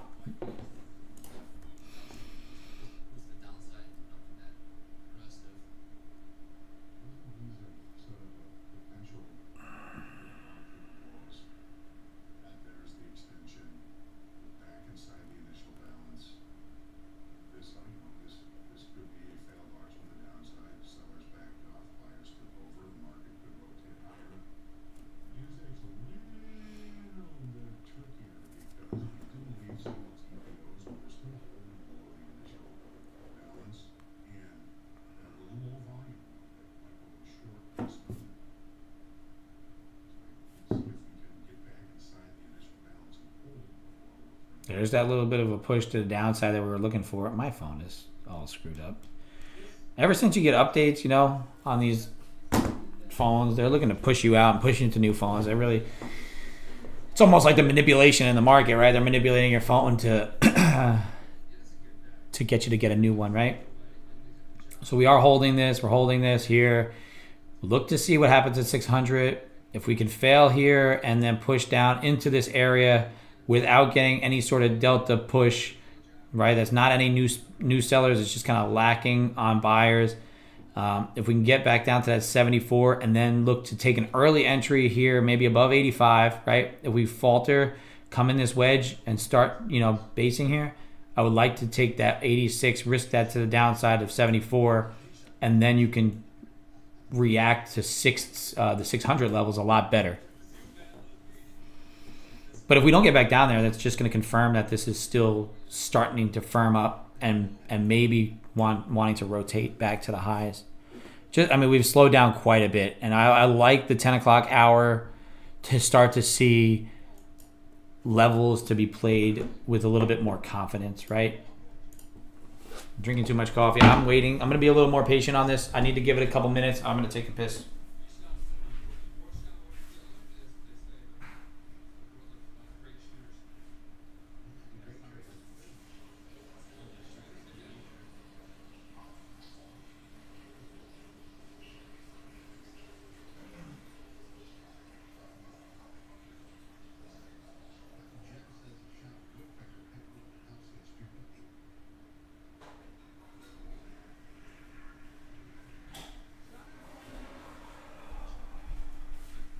All right, coming back in here, still looking like we're sitting right on top of that zone there at that 95s, 85s to 95s. So we're sitting here. 600 is just a key level, really. It's going to be very difficult to take along right through here right now. I want to see this thing now sit on top of this level if it's going to do that, right? Our initial idea was this should wedge into here, and then if we did get a break, we could limit our downside. Now we're really more of a failed breakdown of this little wedge. You're holding this liquidity zone here at 85.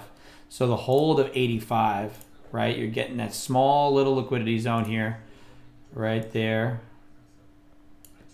to hold. Now you're like I said, we could wedge right in here and just sit there.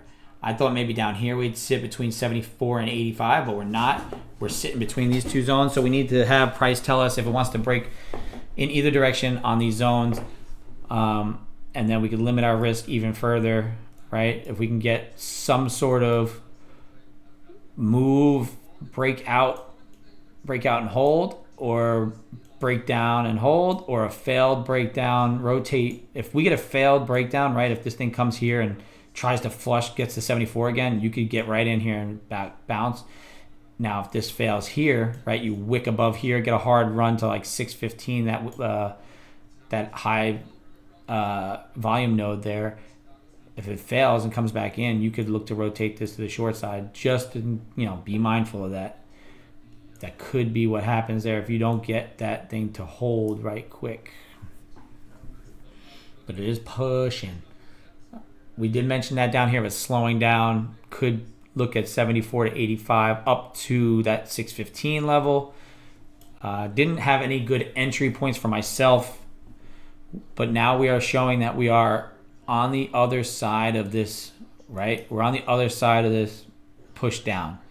Right now we're reaccepting back into this wedge that this channel that we had here, channeling down, broke down from it, held below it. Now we're reaccepting back into it.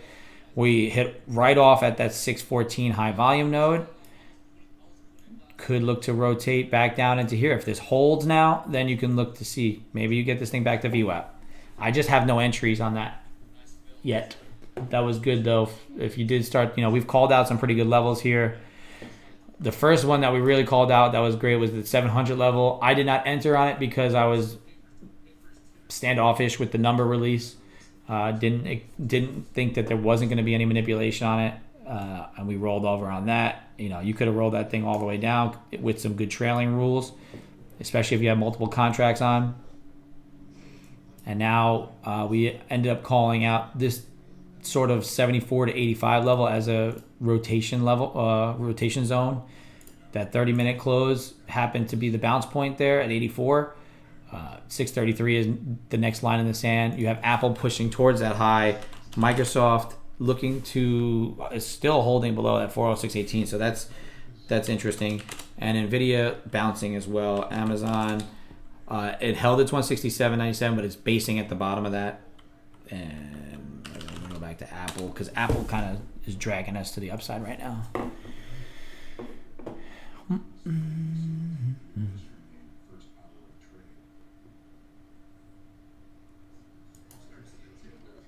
Like I said, it's Monday.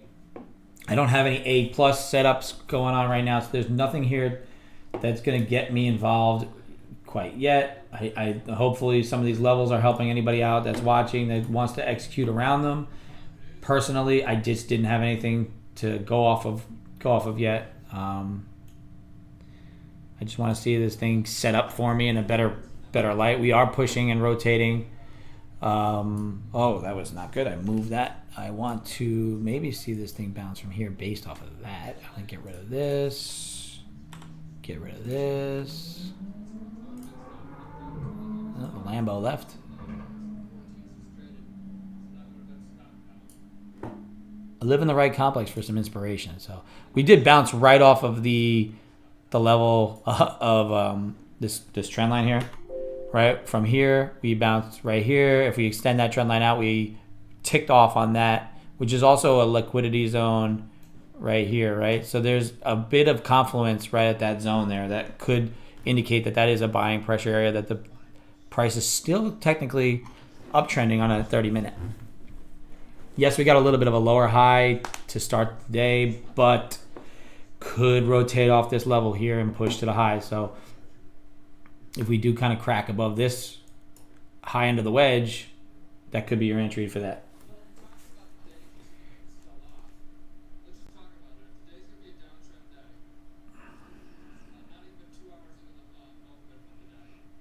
You got long or short? Were you long from the bottom?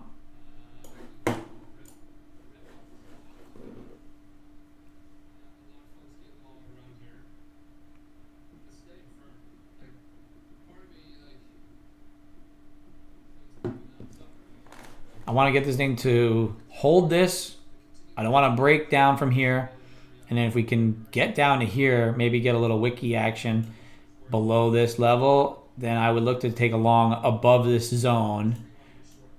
Possibly there. Yeah, nice. Attaboy, Ray. I love it.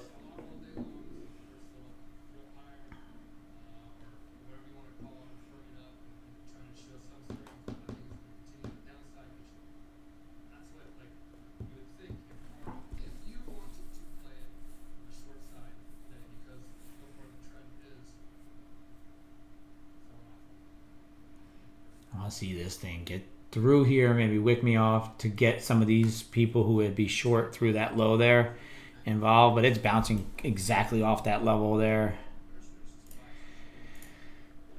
Apple's still strong. I want to see if Microsoft can recover. That's 406.18. That'll convince us to go up.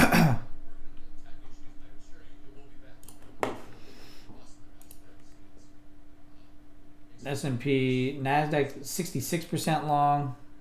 I want to see like a little bit of a flush down to get more longs involved, to get more shorts involved. There's a push up.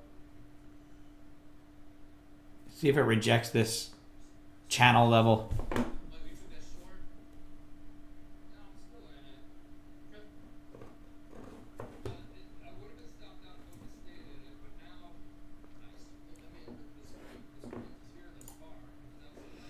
If anybody sees anything else, call it out. Let me know. I do see this accepting this channel, rotating back through. Who knows if it's just going to continue to rotate down now.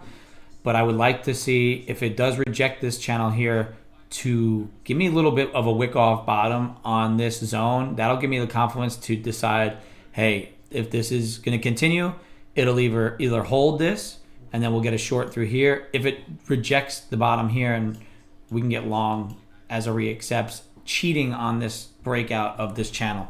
We'll cheat there, grab a little quick long, limit our downside risk here. If we can get just to risk this much, that would be fantastic. But if we can't, if this thing starts to break above here, then it might run on us without us getting in.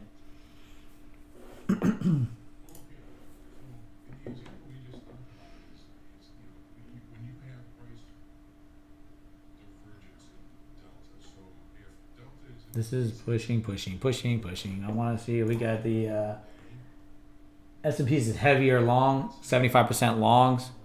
Could look to rotate it to the short side because of the heavy long tilt. But we're not getting very anything here. If you get a false break above here again, then maybe look to short it, to cheat on that short, just based on the tilt. But I can't base everything solely on tilt because it's kind of congruent right now. Everything is, we're pushing up, we're basing, delta's pushing up, price is pushing up. Like there's not a ton of divergences there for myself.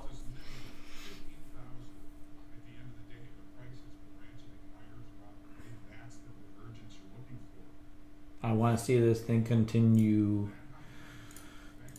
either to manipulate this wick here to 21 and fail, and then you can maybe short it. But I feel like it's building up strength here. There's not a ton, like just based on that bounce off of here. It's a really great bounce, a wick here and a bounce. 633 isn't out of the realm of possibility. And if Apple continues to push up, and if it breaks 188.18, then you're going to get this thing to push and follow.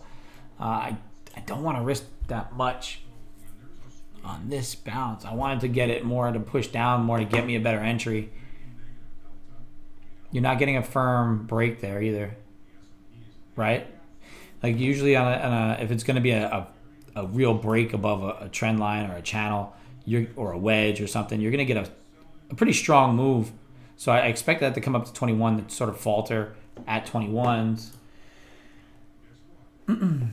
If it does fail this, maybe get a short here, get a cheap short, see if we can get involved in that, and then just kind of carry it on. Cheap short here.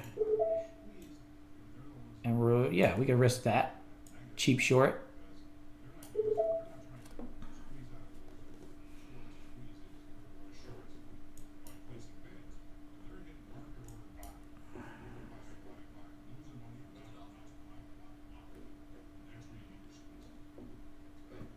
Delta faltering. If we can get this thing to be a failed breakout, then to continue to rotate down, one more quick push to the downside, then look to get our long involved at the bottom. This is based on lack of follow through on a push above on the initial break. But you do have a high volume node right here, like I said, at 14 to 21. So there's going to be some price discovery going on here on whether or not it wants to break or not.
I would like to see this thing fail. I want to see this thing.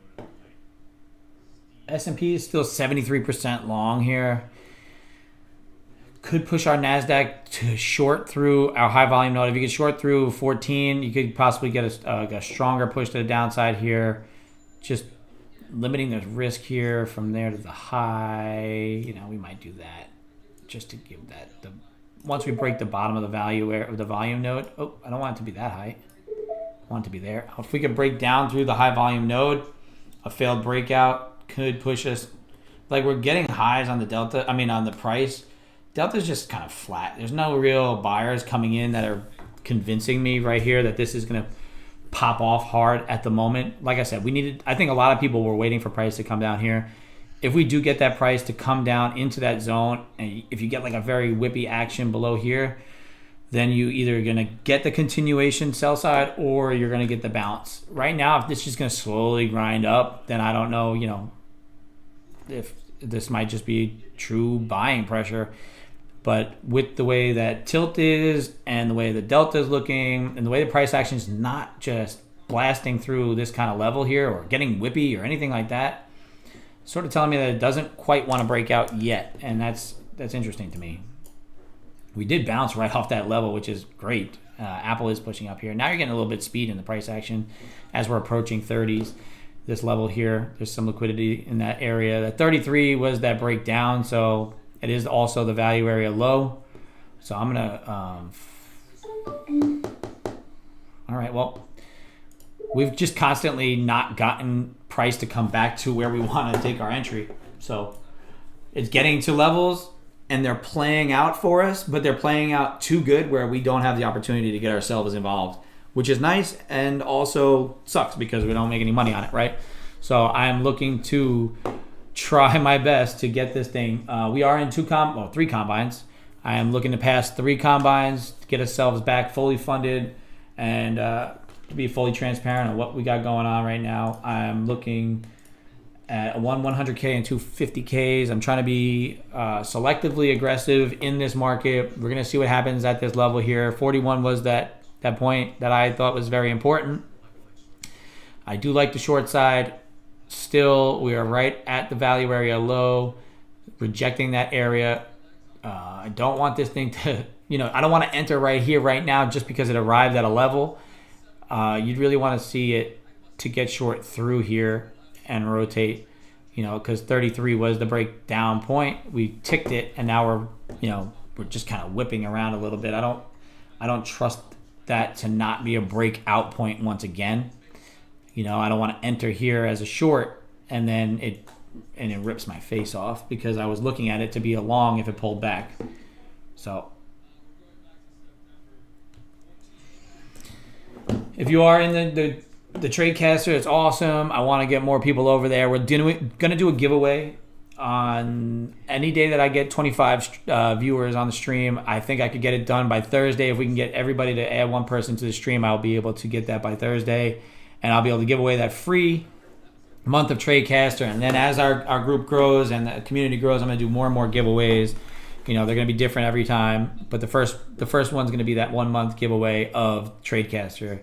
So you can come in, do your free trial. If you're on YouTube, come over there, do your free trial. The more people we get over to this lobby, 25 people, going to do a giveaway, free month. So you got full access to the full suite of TradeCaster for that month, so you can continue exploring, learning from myself and other paid portion streamers of this cool platform. So just be mindful of that. That's going to be Thursday this week if we can get this thing to be pretty good. I've been calling out some pretty good levels today. Haven't executed myself. I did one execution right pretty much where we're at now on a short and didn't let it play out. Got stopped out. May look to get entered short again soon if we can get one more push up to the upside. I do need a bit of divergence for myself to get in, and I haven't got it yet. We're in this little bit of a channel here. Nothing that's super significant to me, but I do just draw them out. Like I've been drawing them out here. You can see, we rotated down, held below here. We broke out through it. Could have looked to get long off of that 85 level one time, but we did not get that one. We were looking to see if this was going to be a false breakout. Didn't give you that real good push to the upside, so we could look to see if this is that false break now and then rotate back to the downside. Could look real nice right here, especially, let's see if Apple pushing to that 188 level, but not quite getting there. Microsoft still holding below 406.18, so that's really good for this thing to go short. I would like to short that through here.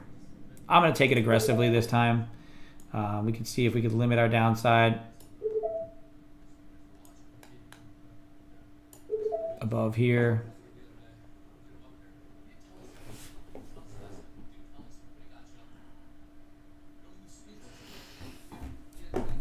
If it's going to hold here, it will rotate and bounce. If it's not going to hold, it should flush this point and give us a little bit of an entry here. I'm going to keep that stop above these guys. All right, and then we're going to see if we can get this thing to to rotate to the bottom once again. going to get rid of this, even though I do know that that 85 level is actually, I'm going to get rid of this one. No, these two are pretty important because I want to be mindful of them as the price moves my way if it does continue to sell off. 21s is a pretty important spot. The tilt is still long 60% on the micros, 60% on the S&Ps. If I get the NQs to get this thing, if we're pushing up a little bit and we get up into like that 70% long, this could roll over. But we just held the bottom end of this channel. Any sort of breakdown on it should continue us to the downside, just based on the trend of the day. However, we did hold the uptrend short, like the intermediate term on the 30-minute time frame at that just below 85 level. So let's watch this, see if it'll break now below the 21s. And then if it gets below the 14s, then we'll be involved. Stop above the high there at 25. First little line in the sand is going to have to be 600. So that's going to be our first little bounce point that we got to watch. If we can flush through there, we should get that rotation down. I would like to see this thing rotate to here. If we get stopped on it, it's fine. It's not a huge loss.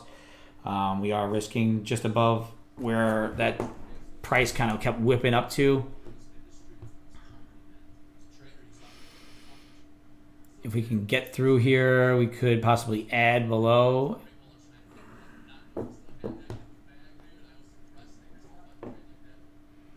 If it's going to bounce from here, so be it. But we're looking this to flush through this high volume node. If we could flush through the high volume node, 609 is another little bit of a volume area, but really we don't have anything super high volume until we get down to these levels here. So potentially should give us a nice little move like this one. I'm trying to be patient with some of these moves, get them to be a little bit more played out with the patience, with the setups after we get through some of these price zones, right? So that's that first move down. Hopefully, like I said, we got to get through that 609. 609 is a volume spot, right? You could see it here. We stopped here. We stopped here. If we can get through there, then we can flush. But right now, we are bouncing from it. We took this short here before, below 20. Got stopped out for a $10 profit. Right now we're in. We're drifting in the negative territory. We are risking one full trade here. Might add on if we get to the 21s as like building into this zone here as a short. But also we got to be mindful that this is a breakout point as well. Watching this, Microsoft is still holding lows. Apple is not quite getting up to that level. Nvidia bounced a little bit, but it's just kind of hanging out there. And Amazon is wanting to push through that bottom. So maybe if we get one of these to flush, we can get this to roll. But right now we are not. We're bouncing. We're at 21s. Maybe we look to get short one more through the bottom here. If it does give us a second, I'll give it an add through here, and then we'll limit our downside risk. Come on, through pop 21, and then if we get through 21 again, our stop. Oh, we're in 2. I want to get through there. So we're in 2 now, short. If we can get one off right here at the top end of this, then we can watch the rest of this thing kind of float down, right? So we'll get one off here for potentially 190, and then see if we can keep a runner on for the rest of the way down. I added that second contract just based purely on that liquidity zone. I'm going to trail it just above that breakdown. So if we can get the flush here, we should be able to get that one off at the top end of that liquidity zone. I want to be able to get the one. If we can get close to there, I'll go to break even on it. We'll get the flush here. Hopefully, come on now, push to the downside. Now I don't need this thing to hold. 609s is killing me. I limited my risk on this because if it does pop above here, we're going to be out. So I'm not going to take a super full oversized loss on it. We are still good with that add. That's great. I'm very happy to get another one on there. Let's see if we can get this thing to flush now. It seems like it wants to push. If we can get this thing to push and rotate down, we'll get one off at 605.50, the top end of that bounce point. You know what? Actually, I want to get to the bottom end of these wicks here, just in case that it doesn't. If it wants to bounce right off those wicks, I'll take that at 606 quarters. So let's get this thing to continue to rotate. I'm being patient with it, looking to see if this thing will do what we anticipate on the sell side. We got that one add on, which was nice. We're sitting in profit right now, about 200. We're sitting up about, 10 and a half ticks with 2 contracts on. We are grabbing some liquidity down here, which is concerning, but I think that 609 level is going to be very important, very, very important. Our add was at just below 20. So I'm looking to see if this thing will get down through here, through the 10s. If it's just going to grab and run, then so be it. We'll be out, right? We had the same deal here. We're looking at the same sort of price action as we did here. We're looking to see if we can finally get that continuation to the downside on the next move here. So that's what we're looking at now. Looking at the tilt, I don't have very much information there. 50% on the tilt, so nothing doing. Yeah, we are going to get stopped out right here. Looks like potentially. Nope. Yep, we're out. Okay, so we're out, down 295 on that. So that's our one loss. We're looking to see if we can get re-entered on something. I'm not mad at that. Pretty sure that I had to take that entry there. Trying to play our zones. You can see that this is now forming some sort of little... I got to get rid of some of these. Too many lines. I don't like all these lines. We're holding these levels here.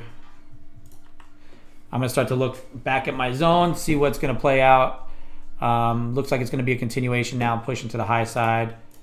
Apple still pushing up. Microsoft bouncing a little from the bottom end of these wicks here. So just be watching this level below us.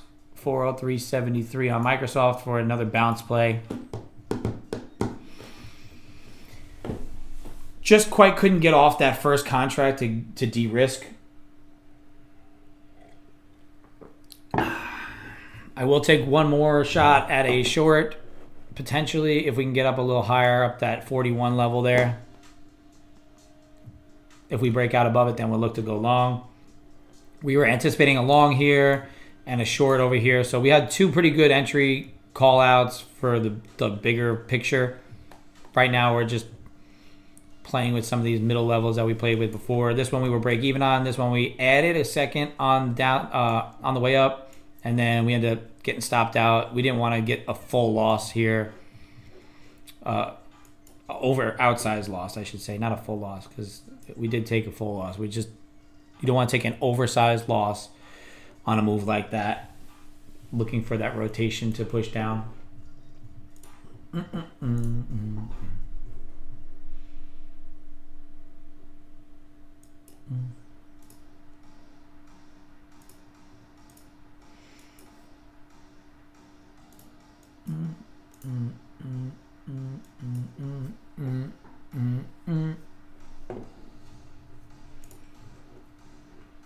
Hopefully some people are grabbing some of the profits off these levels. I have 2 executions. One where I should have held strong, didn't trust the move to the downside, got that good flush on that entry, got stopped at break even.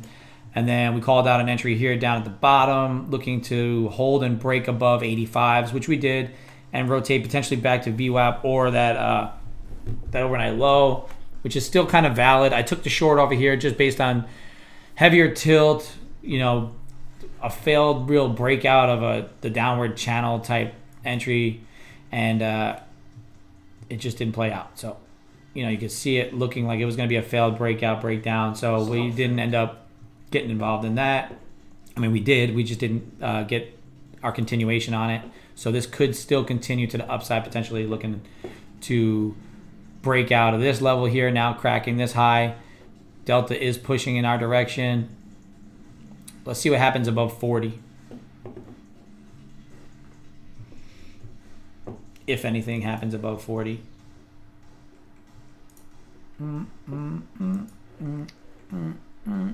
So there's that continued push to the upside. Look, we were trying to get an entry down here, never got quite involved. So let's see if this is going to now be a continuation. Like I said, above 41 was the breakout from previous sessions. So if we can get that breakout once again, we could see this thing continue to push to the highs. So let's be mindful of that.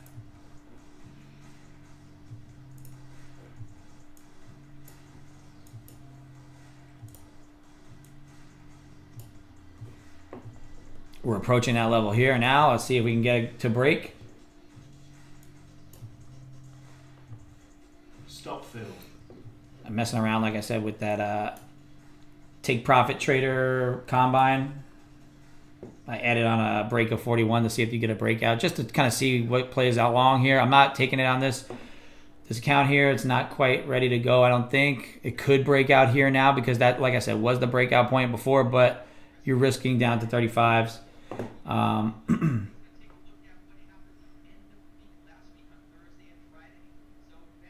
stopped out on that. I just broke even on that one. I didn't want to hold it too long. Watch this thing now. If we can get a push, like a false like whippy move up, then a breakdown from below 35 could rotate us back to the downside. That could be our actual short, but realistically, we have been kind of catching the other end of the V here, right? You had the breakdown. You had this line in the sand here, broke down. You came down, you pushed, you flushed. You're rotating back to the high side. You're starting to see price push to this level now, right? Pushing up maybe into that zone there. If it does crack here, you could rotate down to this volume node. But reasonably speaking, it's a risky trade here, I think. Maybe not here. Let's see. That did grab some liquidity there. I want to see maybe one more pop up, get a divergence, see if that delta will reject it, and you can risk to the high here. Just playing these zones.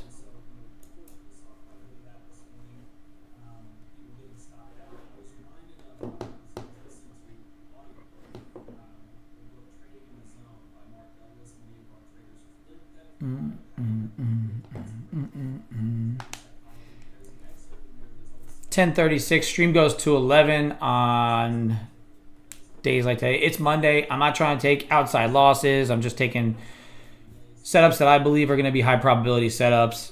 We're starting to divert. Starting to get a little bit of like price wants to pop from here. We did, like I said, 41 was a breakout point from the previous day, previous session. So we just got to watch that level.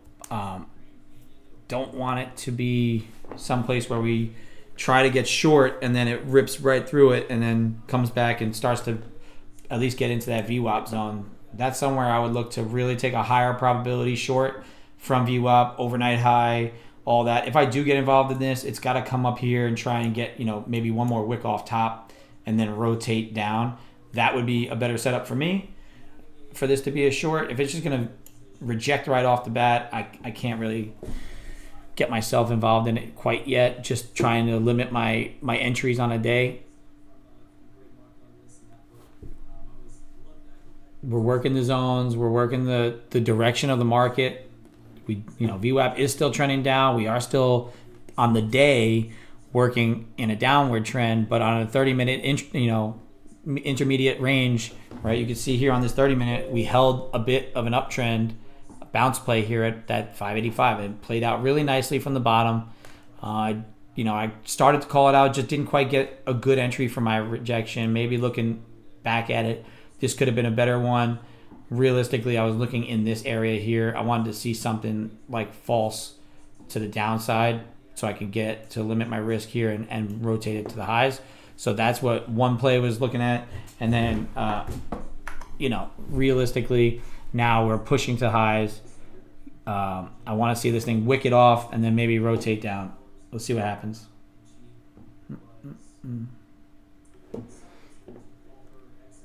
let's see.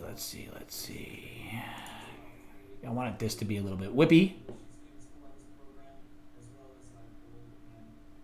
And fail that. If that can fail, then wherever the high is, then I'll use that as my stop. Really eliminating my risk there. It's super tight stop on that if it does want to fail this level here, because you didn't get a delta push to high side while you were breaking a point that was a breakout point in the past. You do have Microsoft bouncing up to the highs though, and we just cracked that 33 level, which was the breakout from before, like I said. But I want to see this thing rotate from here just as a failed push of this zone. And I'm not risking a ton on this. I'm risking very minimal and looking to see if I can get this to rotate now from here down through the bottom of this. If I can get through the bottom of 31, then we should be able to limit this down to break even. So because it shouldn't bounce if it does get to 31. I'm not going to add on to this one quite yet. I'm going to wait to see if maybe later on, if it is continuing to fail the bottom at the value area low, maybe I'll look to add as we set up once again.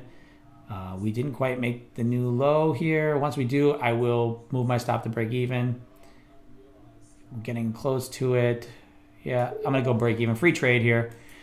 This is a free trade. I want to see how much we can get out of it. I won't mitigate my, start to trail my stop into profit too much until we get down to the 25 levels, because this could just be a liquidity grab, pop to the high side. I just want to be mindful of that. But really, if we do break down from 31s, 33s, and then flush down, we'll see what happens at this value area low. There we go, pushing down now nicely. I'm going to do that just because we broke down my lows. If we now whip up and rip out, I'll take some of my profit, just a touch. I'll take a little, base hit on it. But this is looking to rotate now. Hopefully, first line in the sand for me is this value area low. That's a good little push down there now. I want to trail this to the high end of my zone, 36, so we're securing a little bit more profit. There's a little flush of that value area low. Maybe we can get now the continuation. With that kind of whippy move, fast moves, fast trails, I'm going to go above that candle because a lot of liquidity grabs tend to screw me up with moves like that. And we are also watching this as a trend line. It is like a, nothing super supportive, but just being aware of it. If we do break that and continue to the downside now, you can understand why, right? You had that support. Now we're breaking it. If we can break down 21s was where we tried to go short before on our ad. So maybe we'll look to go below our volume node at 15. If you crack 21s, 20s, right? You got to break through here. And we're going to trail this now down. We've brought ourselves back to break even now on the day, but I'm not trailing down here yet. I feel like with this kind of pressure to the downside, we could secure a little bit more of a bigger move. So I'm not going to be super tight with my trail. I'm trying to maximize gains by following my rules at certain levels. So we're going to let this thing breathe a little bit and see if we can rotate it to the downside. Currently, I think you can see my P&L is floating at, on this trade right now, we're at 330. We're down 295 total. So right now we're right at break even if we secured profits right now, but we're expecting this move to flush a bit. I'm looking for it to get down to 615. Now that it's down there, we are securing the breakout point. I'm at value area low on the day, so if it rotates back in, it might accept. So that's why I want to re-accept and rotate to highs. So I'm securing some more of this profit. I want to see this thing now flush below this high volume node. If I can get through this high volume node here, we could continue down to that 605 top end of this zone. And as we get to these different levels, I'm going to continue trail. So right now, looking at a good entry, and we're just kind of trailing this out to try and maximize our profits to the best of our abilities, right? This could be just a false breakdown. Could have secured profits right at that high volume node at 614, but I really think if we get there, we could flush it. There's just a lot of volume over here, like I said. So also we could just bounce right off of it and rip to highs. So I don't want to give back very much more. So if we get stopped out here, that's cool with me. We'll still be down a little bit on the day, but pretty much a break-even day at the moment. Looking to get this thing to kind of rotate down. It looks like we're gonna probably get stopped here on the value area high, value area low reacceptance. But if not, if it rejects it, then we should continue to push. Looks like it's failing this breakout, so we're gonna get stopped out right here. There we go. Secured a little bit of profit back there. We're down 50 after that nice little $200 grab plus on that. I will call this down $50, which is good. We took the entry that we wanted to take, and we're basically flat for the day. We executed 2 pretty good executions. Well, 3, I should say. We entered here.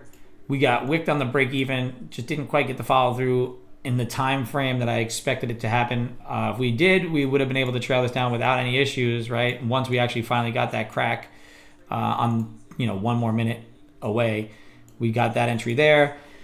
We looked to get short here. We added a second. We got stopped out for a full loss there. And then we took an entry on a failed breakout from the breakout point on Friday.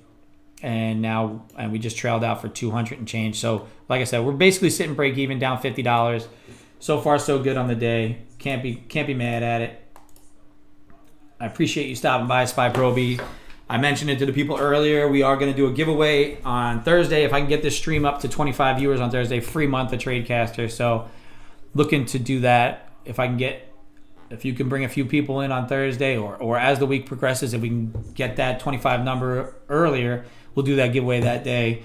I'll set the rules that day. So free month of TradeCaster on me if we can get this stream up to 25 viewers in a day. So we're going to look to do that by the end of the week this week. It'll be pretty cool. If we do it early in the week, I may do a second giveaway for Friday, depending on how our week is going with our viewership and all that and the interaction that we're having. I appreciate you, Spy Proby. You're the best, man. I appreciate you always stopping by. You always have good things to say. There's always good conversation, especially when there's more people in this chat. Like I said, my profits and everything and my executions are one thing, but the levels and the way we talk about markets in here is really the kind of value I want to provide. Who cares what I make? It's all about what you make and what you gain from being in the room, right? It could be cool to see me make, the trades I made last week where I, shorted the top of a zone and ended up making a good amount of money. And that really right here, I would like to take this again based on the zone. If it wants to come down and break again, we're going to take this short again here. I'm going to double dip on this entry based on my zone here. If it fails, it fails. It's good. It's a very limited risk for these wicks. And even if it does, because if we fail this level here again, this 20s, we can possibly rotate to the lows once again. So just looking to see if this is that retest of the level, because we're not getting new highs on the delta. So that divergence is there as well at a key level for us to be playing the short once again. So if we runs up on us, it runs up on us. But really, I'm just playing that level right here. I'm going to be kind of quick with this trail as well.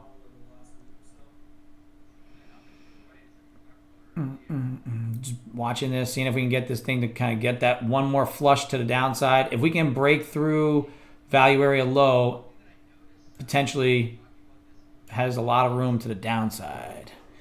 S&P's is at a key zone at 55 level, so if we can get that to flush from there as well, it could be important. Apple is pushing those highs. Microsoft pushing right up to that 406.18. So if it rejects 406.18, then we could be good. I could add a second on here below here. And if we don't get stopped out on this move to the high side, then we're going to add on a second contract and then just rotate it down. But it may stop us out. Yeah, we're stopped right there. Down 250. Just tried our best at a divergence entry there, but now it looks like Delta's pushing up as we break through the high. So just be mindful of that. We didn't quite make new highs on the Delta, but it is pushing in that direction. So I'll set one more that add that I wanted to add there, just in case it does come back.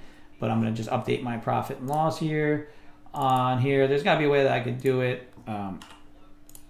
We're not over trading. We're really managing levels. Haven't taken that 2 loss limit in a row rule. So looking good on this. This was a false breakdown of this level here, possibly looking to grab some liquidity on this now and be the final straw at this level to now continue this to rotate down. That's why I'm looking for this kind of wicky candle there, and you can get that entry again at the same spot where we got before to see if we can get the now actual move that we were looking for before. If not, if this is just going to continue on, our overnight low is going to be a very important zone.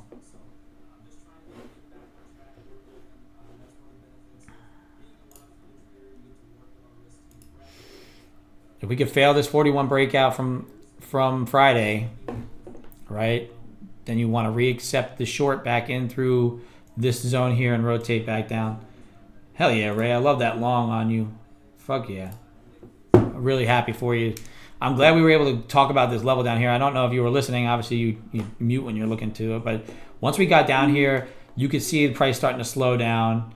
One day you'll build up to those full contracts. Really, I mean, reasonably, once you get funded, you build that buffer, you can run a full contract on this and you'll feel a little less pressure on it. I know your stops are a little bit wider than mine. Your risk tolerance is a little bit more, where you want to let it breathe a little bit. But I'm looking for some tight risk, and I can run out some rewards on these with the full contract. You're doing the same thing.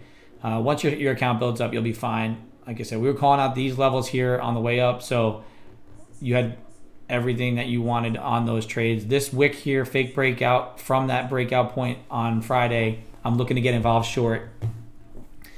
And if I can break down again, I may add to it also. Like if I get triggered in here and it wants to flush, I think I want this thing to continue to flush. Obviously, that's why I enter. But just be mindful of this thing to continue on. But you're getting that lack of follow through on Delta. You're starting to push a little bit heavier here. Price is trying to push up, but nothing that's like a convincing follow through. Right? You're not getting a strong push that you got on Friday. So you could look to see it fail. Like you see, you're making sort of new highs, but you see the delta. There's not buyers coming in right here, right? There's not anybody that's hitting the bid. They're more looking to sell at these levels. That's what I see here. That's why I'm looking to get that entry here. And if I can flush this level here, it means just that everything's going my way and I can add a contract on and try to take one off at that volume area, that volume node there. Take one off just above it. I'll front run that one. So I'm going to let this thing play itself out. If it does what it, if it wants to play out, I'm limiting my risk here. If it doesn't, then so be it. If it stops me out, then I'll probably be the last trade of the day anyway, because I got to be done by 11 on my stream. I limit myself to two max risk losses in a row. I didn't take a full one really. I've only been down. I'm only down 250 on some pretty good executions really. The only one that I really kind of mismanaged, but only because I managed it the way I wanted to. I wouldn't call it mismanaged. I just called it that I didn't trust price action based on the time period where I expected the price to move, right? Most of the time, if I don't get price to move my way fast in that direction, then I have to limit my risk and continue to mitigate as I, get price to move. And I just got ticked out there. Really, I wanted to see this move happen here, which I didn't, and that's fine. And we just kind of missed out on that. We got that break even. This one was a loss on an add. This one was a win. We took 200 on that, and then we just took a loss here, trying to take the fade off of this level with the tweezer tops at a top of a key zone. But now we're kind of just grinding through this level here. Not quite failing as we were anticipating. But like I said, Delta is still pushing negative as price is pushing higher. That is our key to our strategy here. So if we do get up all the way into that overnight low, I would anticipate that being a good spot for us to do our strategy there. I may even just look to get like this, a sell limit there, stop loss. I'm going to run it all the way up there just for shits and gigs. So if we do tick off on VWAP, I'm going to get entered in. Normally, I don't like to use like VWAP as an entry. I'm not really quite doing that. I'm using the overnight low as a key point in my resistance level. That's if it does get there. I feel like we're just kind of grinding through this level here where there's not a ton of buyers, but we could get there. It was the initial target from the fade of the bottom, so I still think it's a reasonable area. I'm going to get rid of these for now, because if this does get triggered, then we're going to look to see what kind of entry we can get as far as an add-on. It would probably be below 41, but at that point, we'd already be so deep into profit that we would just probably trail this thing out and see if we can get this to rotate. So we're looking at also, not that one, we're looking at here. We're looking at the bottom end of this zone, right? That's what I'm looking at here. The top end of the value area from the previous week. That's where we're looking at, right? That's the value area from the previous week. If we could hit off on that level there, we should be able to rotate down a bit. Microsoft is pushing right to that 406.18. If it wants to reject that, then we could push down. Apple has been very slow today. It hasn't really pushed up, and the 188.18 is a key level.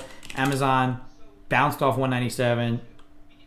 Goog pulled back, is bouncing a bit, but we really are concerned with this 406.18 level on Microsoft. If it rejects it here, gives it a little wick off and rotates back down through it, then that level is even more convincing.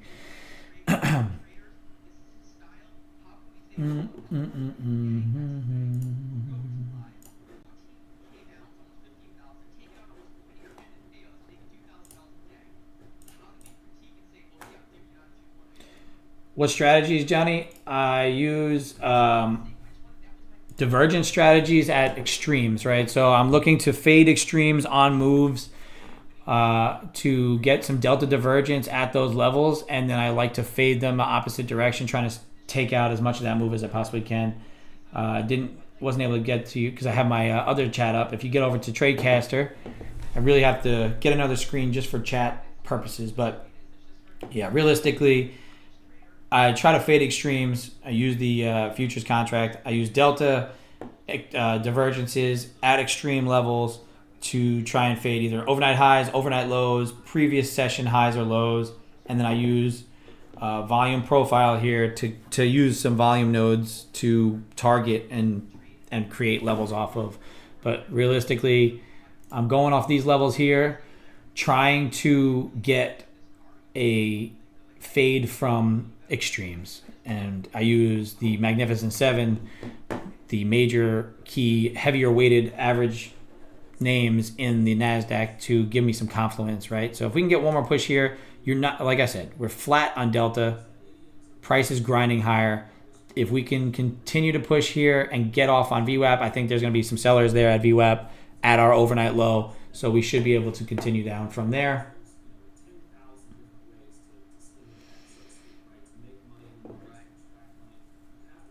$10.57. Stream's going to 11 today. I'm trying to get 25 viewers over on TradeCaster. So share it up. The day I get 25 viewers on TradeCaster, I'm giving away one free month over there.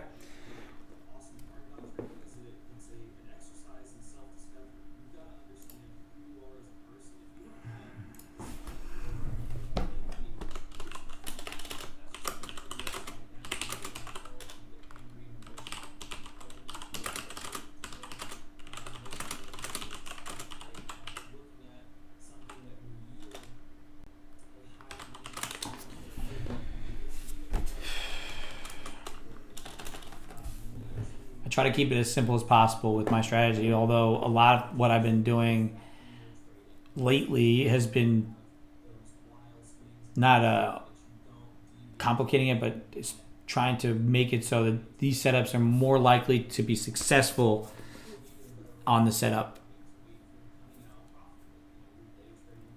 Yeah, I'm looking at this 64.50 level. I may front run it.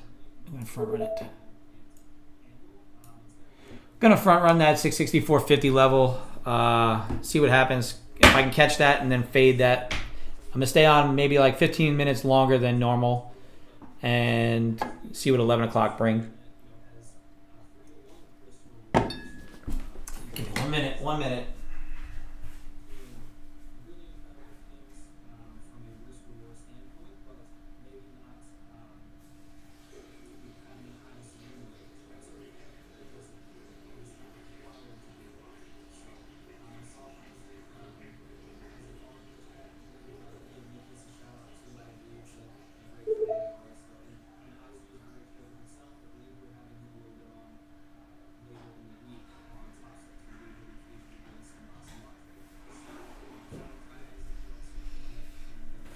So we're in on this short here from that overnight high at VWAP. Kind of front run it a little bit just because I think that there might be some orders there sitting there to get short. I'm not trying to take an outside loss. So I'm not taking this whole thing. I want to maybe get my stops in that 75 range. We are looking at this because it is a value area. The bottom of that is 75, 75, 75 3/4. I want Microsoft to fail that level that it's at as well to kind of help us out here. See if VWAP acts as a selling point. I'm going to look to see if I can rotate this down now. And then as it moves in my favor, we're going to look to see if we could potentially get any, I won't get rid of this, any points where we could add on a second contract here to try and rotate us through down now. We are now in the 11 o'clock hour. I'm only going to take this as my last trade of the day.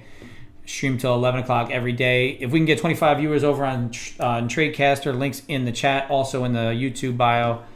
I will be giving away 1 free month of TradeCaster. And then if we can get these things, numbers bumped up even higher, hell yeah, good move there. 400 ticks. Target was VWAP. That was excellent. Great trade, dude. Love it. Well done. Calling out those lows there. Being able to profit off that 574 level all the way through the highs. That's really, really nice. Great move. Great trade.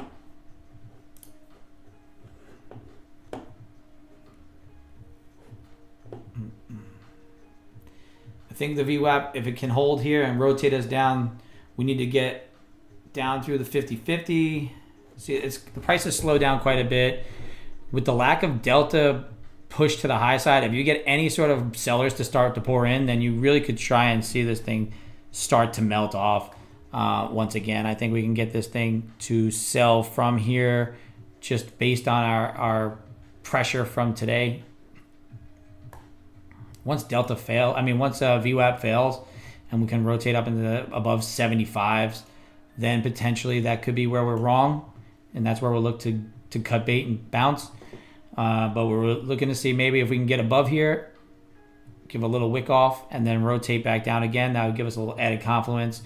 Just because, like I said, Delta is super flat. You're not getting a lot of new buyers coming in here. If you get a wick off here and you start to get a negative on your Delta and start to push down even further, then you're going to get this thing to continue to push down, I think. I think that's going to be your rotational point there. Maybe we could add below 54. But if we get above here and come back down, I'm going to add at 664, right below VWAP. That's where my second add will be. And then we'll rotate down. We'll try and take one off at 42s and then go from there. But we're going to let this thing play a bit. I'm going to stay on stream till 11:15 today. Give everybody a little bit of this trade. See if it's able to play out. See if this point is going to be where we break down a bit. We got some tilt. Where's our tilt at? Looking for the tilt to be high to the long side as we break above here, but I can't see it until it rotates down the screen. Do got work today, so I do have to be off the stream shortly. After this trade here, I think this is going to be the last. Well, I know this is the last trade of the day. I know. No matter what, it's 64% long, so still could rotate down now from here. I would like it to be 70-something% long. Maybe get a little whippy action to get our second contract on. But if we can't get the second contract on, so be it. No big deal. I would like to maximize our gains. But also, if we can't get that second contract on, it's not really a big deal. I think we can get one more wick above here. If we do wick above here, we'll add below if we can return back 64.50. But you got to watch that price action, right?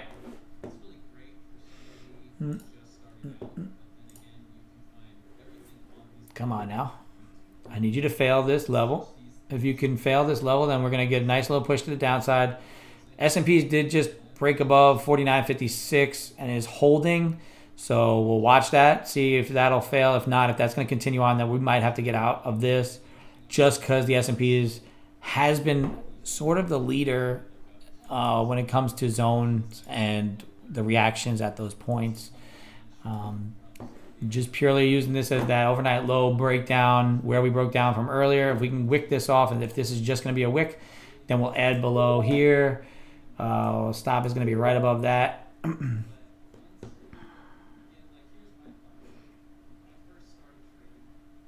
Limiting our downside on that. You could limit your risk on there. And then potentially front run that breakout point as the first take profit. If we can get this thing to flush here, it'll be huge. Microsoft still trying to hold that 18 level, but if we can rotate down through it, maybe we can get this thing to play along with us, get our add on. Looks like it's trying to hold that 18. 75, 50 is that line in the sand. All right, there's that volume node there. Push pressure to the high side. Now the delta is pushing up a little bit, so that's concerning to me. I want this to rotate down back through VWAP and give me one push down where I can get some off. Now that I can add up there, I can get one off here at the high end there of that breakout point. If I can't get one on, then so be it. I mean, I'm going to be out for the day anyway, so no big deal.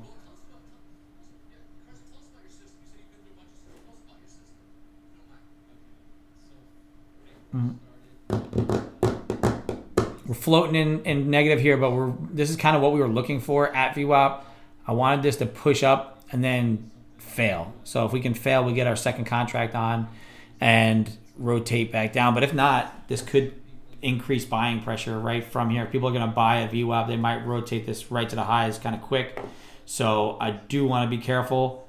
It looks like it's trying to push, but that 75 level is important as well right here. That was the breakdown point. There's a lot of liquidity here. So just be careful there. Giving ourselves a little room on this trade to get this thing to fail the VWAP level. Just because it has been a slow, grindy push to the high side with no real buying pressure, I want to see our zone play out. Right? It's the value area high from last week. I want to see this thing fail it again. That 660 level and beyond, back down to 33s.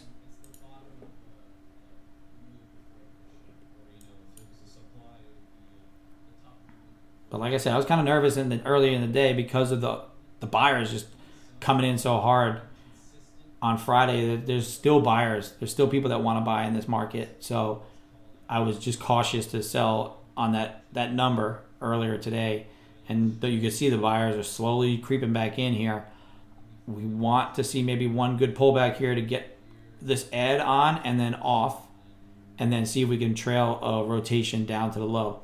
Just purely based on this being the point where it broke down from before. If it's going to accept back up here, then we're going to be out anyway.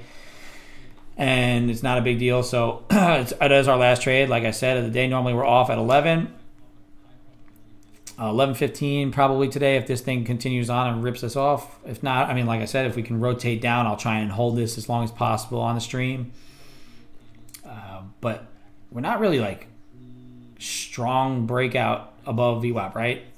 It's very slow right now. We have entered like lunch hour. So if we can get a failure, we could possibly get it to fail in a smooth manner here.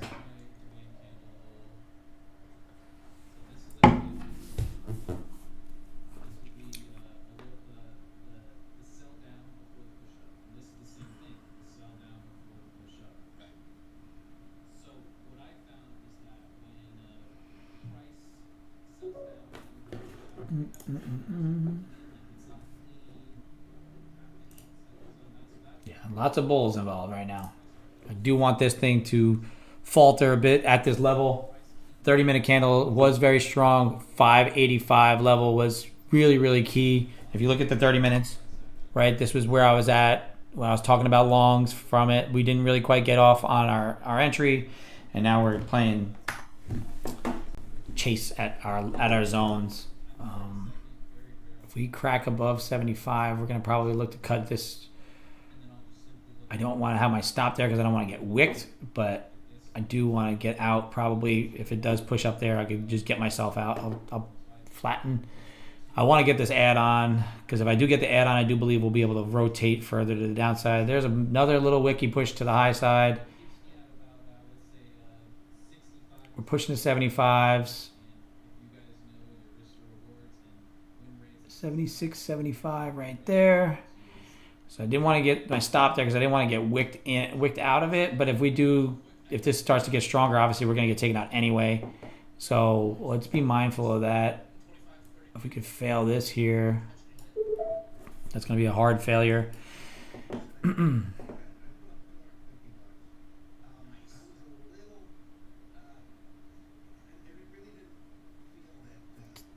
See what happens at 75 here. If it does hold, then we're going to be out.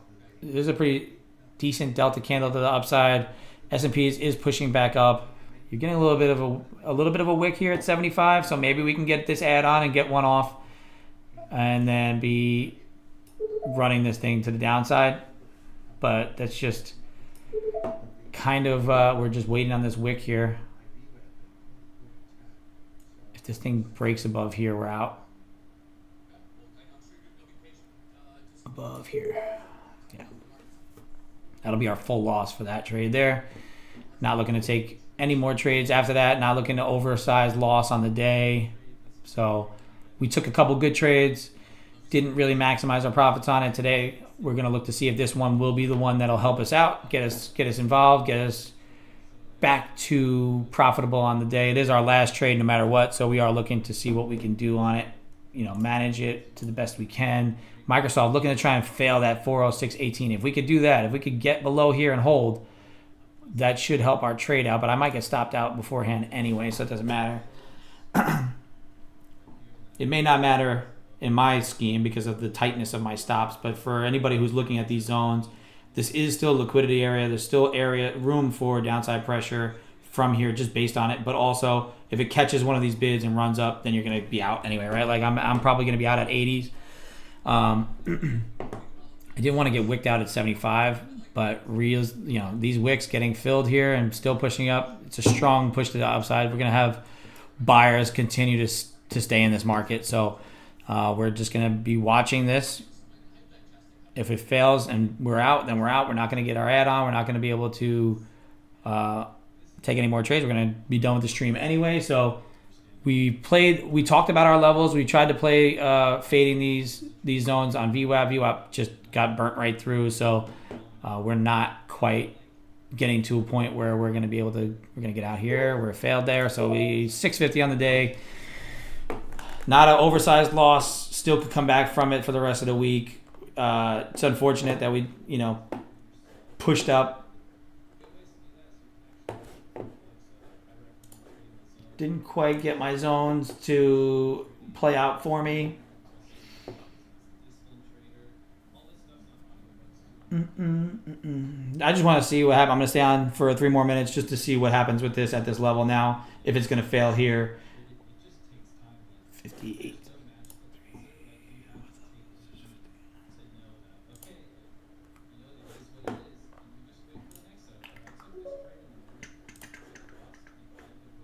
Yeah, what a bounce, exactly.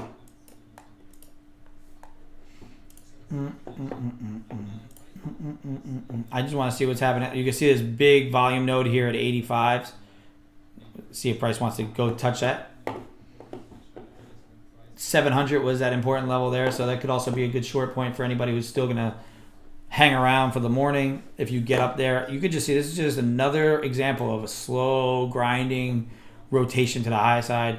I talked about the short here. Should have took that entry. Probably would have been done, obviously, for the day. And then also we talked about the very bottom of the zone. So there's still value provided today. My executions weren't, at any sort of spot where we could maximize our profits. We cut our losses and we did a good job there. So no harm, no foul there. I'm very satisfied with everything that's so far going on with our trading plan and just trying to be as patient as possible with some of these levels, especially on a Monday after the Fed week, right? You don't want to be blowing up 593. Yeah, so we're still good.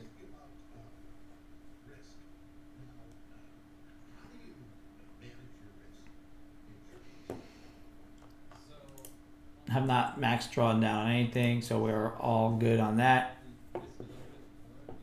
We always want to cut our losses on losing days, and then on winning days, we want to try and maximize these wins.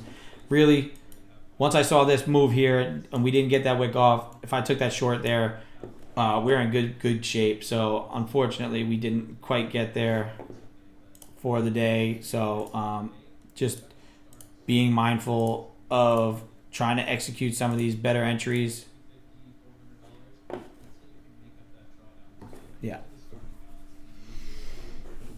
Just watching for a couple more minutes, and then we're going to cut the stream. Like I said, I'm going to guess Thursday, if we can get this stream up to 25 viewers on Tradecaster, we're going to give away a free month. If we can continue to grow the account and grow the viewership, I'm going to give stuff away every week.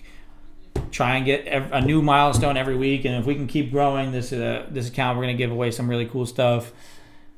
Try our best to keep everybody engaged, try to provide value, go through what my strategy is, what the levels that I see are, and you can make your own decisions based on these levels. Honestly, I should have been able to see this bottom end right here and just take the entry and just, take my risk from there. It would have been a good entry no matter what. I just wasn't quite ready to get back on this side of it until it broke through here, which it finally did. And we took a short because of the way it was failing and got stopped out there. That was really the loss of the day that has set us to this point. And now these, we took a win there, quick loss, small loss here, and then this was our last loss there at VWAP. So reasonably executed at our locations that we wanted to, except for the two, obviously A plus, money trades that weren't A plus setups. They were, probably a B, and I just wasn't ready to take those setups yet. But we're talking through these levels. They're good. They're still going to be valid for the rest of the week. So let's be mindful of it. If nobody has any other questions, remember, as we grow this stream for the rest of the week, we will give away at 25 viewers a free month of Tradecaster. So if you like Tradecaster, if you like me, or you like Deck, or you like any of the other streamers, if you want a free month to continue to see some of those paid guys in action, get the coursework, the videos, continue to have the value that we offer here at Tradecaster, I'm going to be giving away that free month. And then hopefully that free month you can make some money, and it'll be able to push you to the next level to be able to pay for the continued value that you want to see here at Tradecaster. I think it's a great community overall. So come back here. I'm going to be getting off now. We started off the week losing down a little bit here, took our 2 losses, and we're going to walk away without our max loss. So that's always good. Be mindful. You're trying to grow your accounts.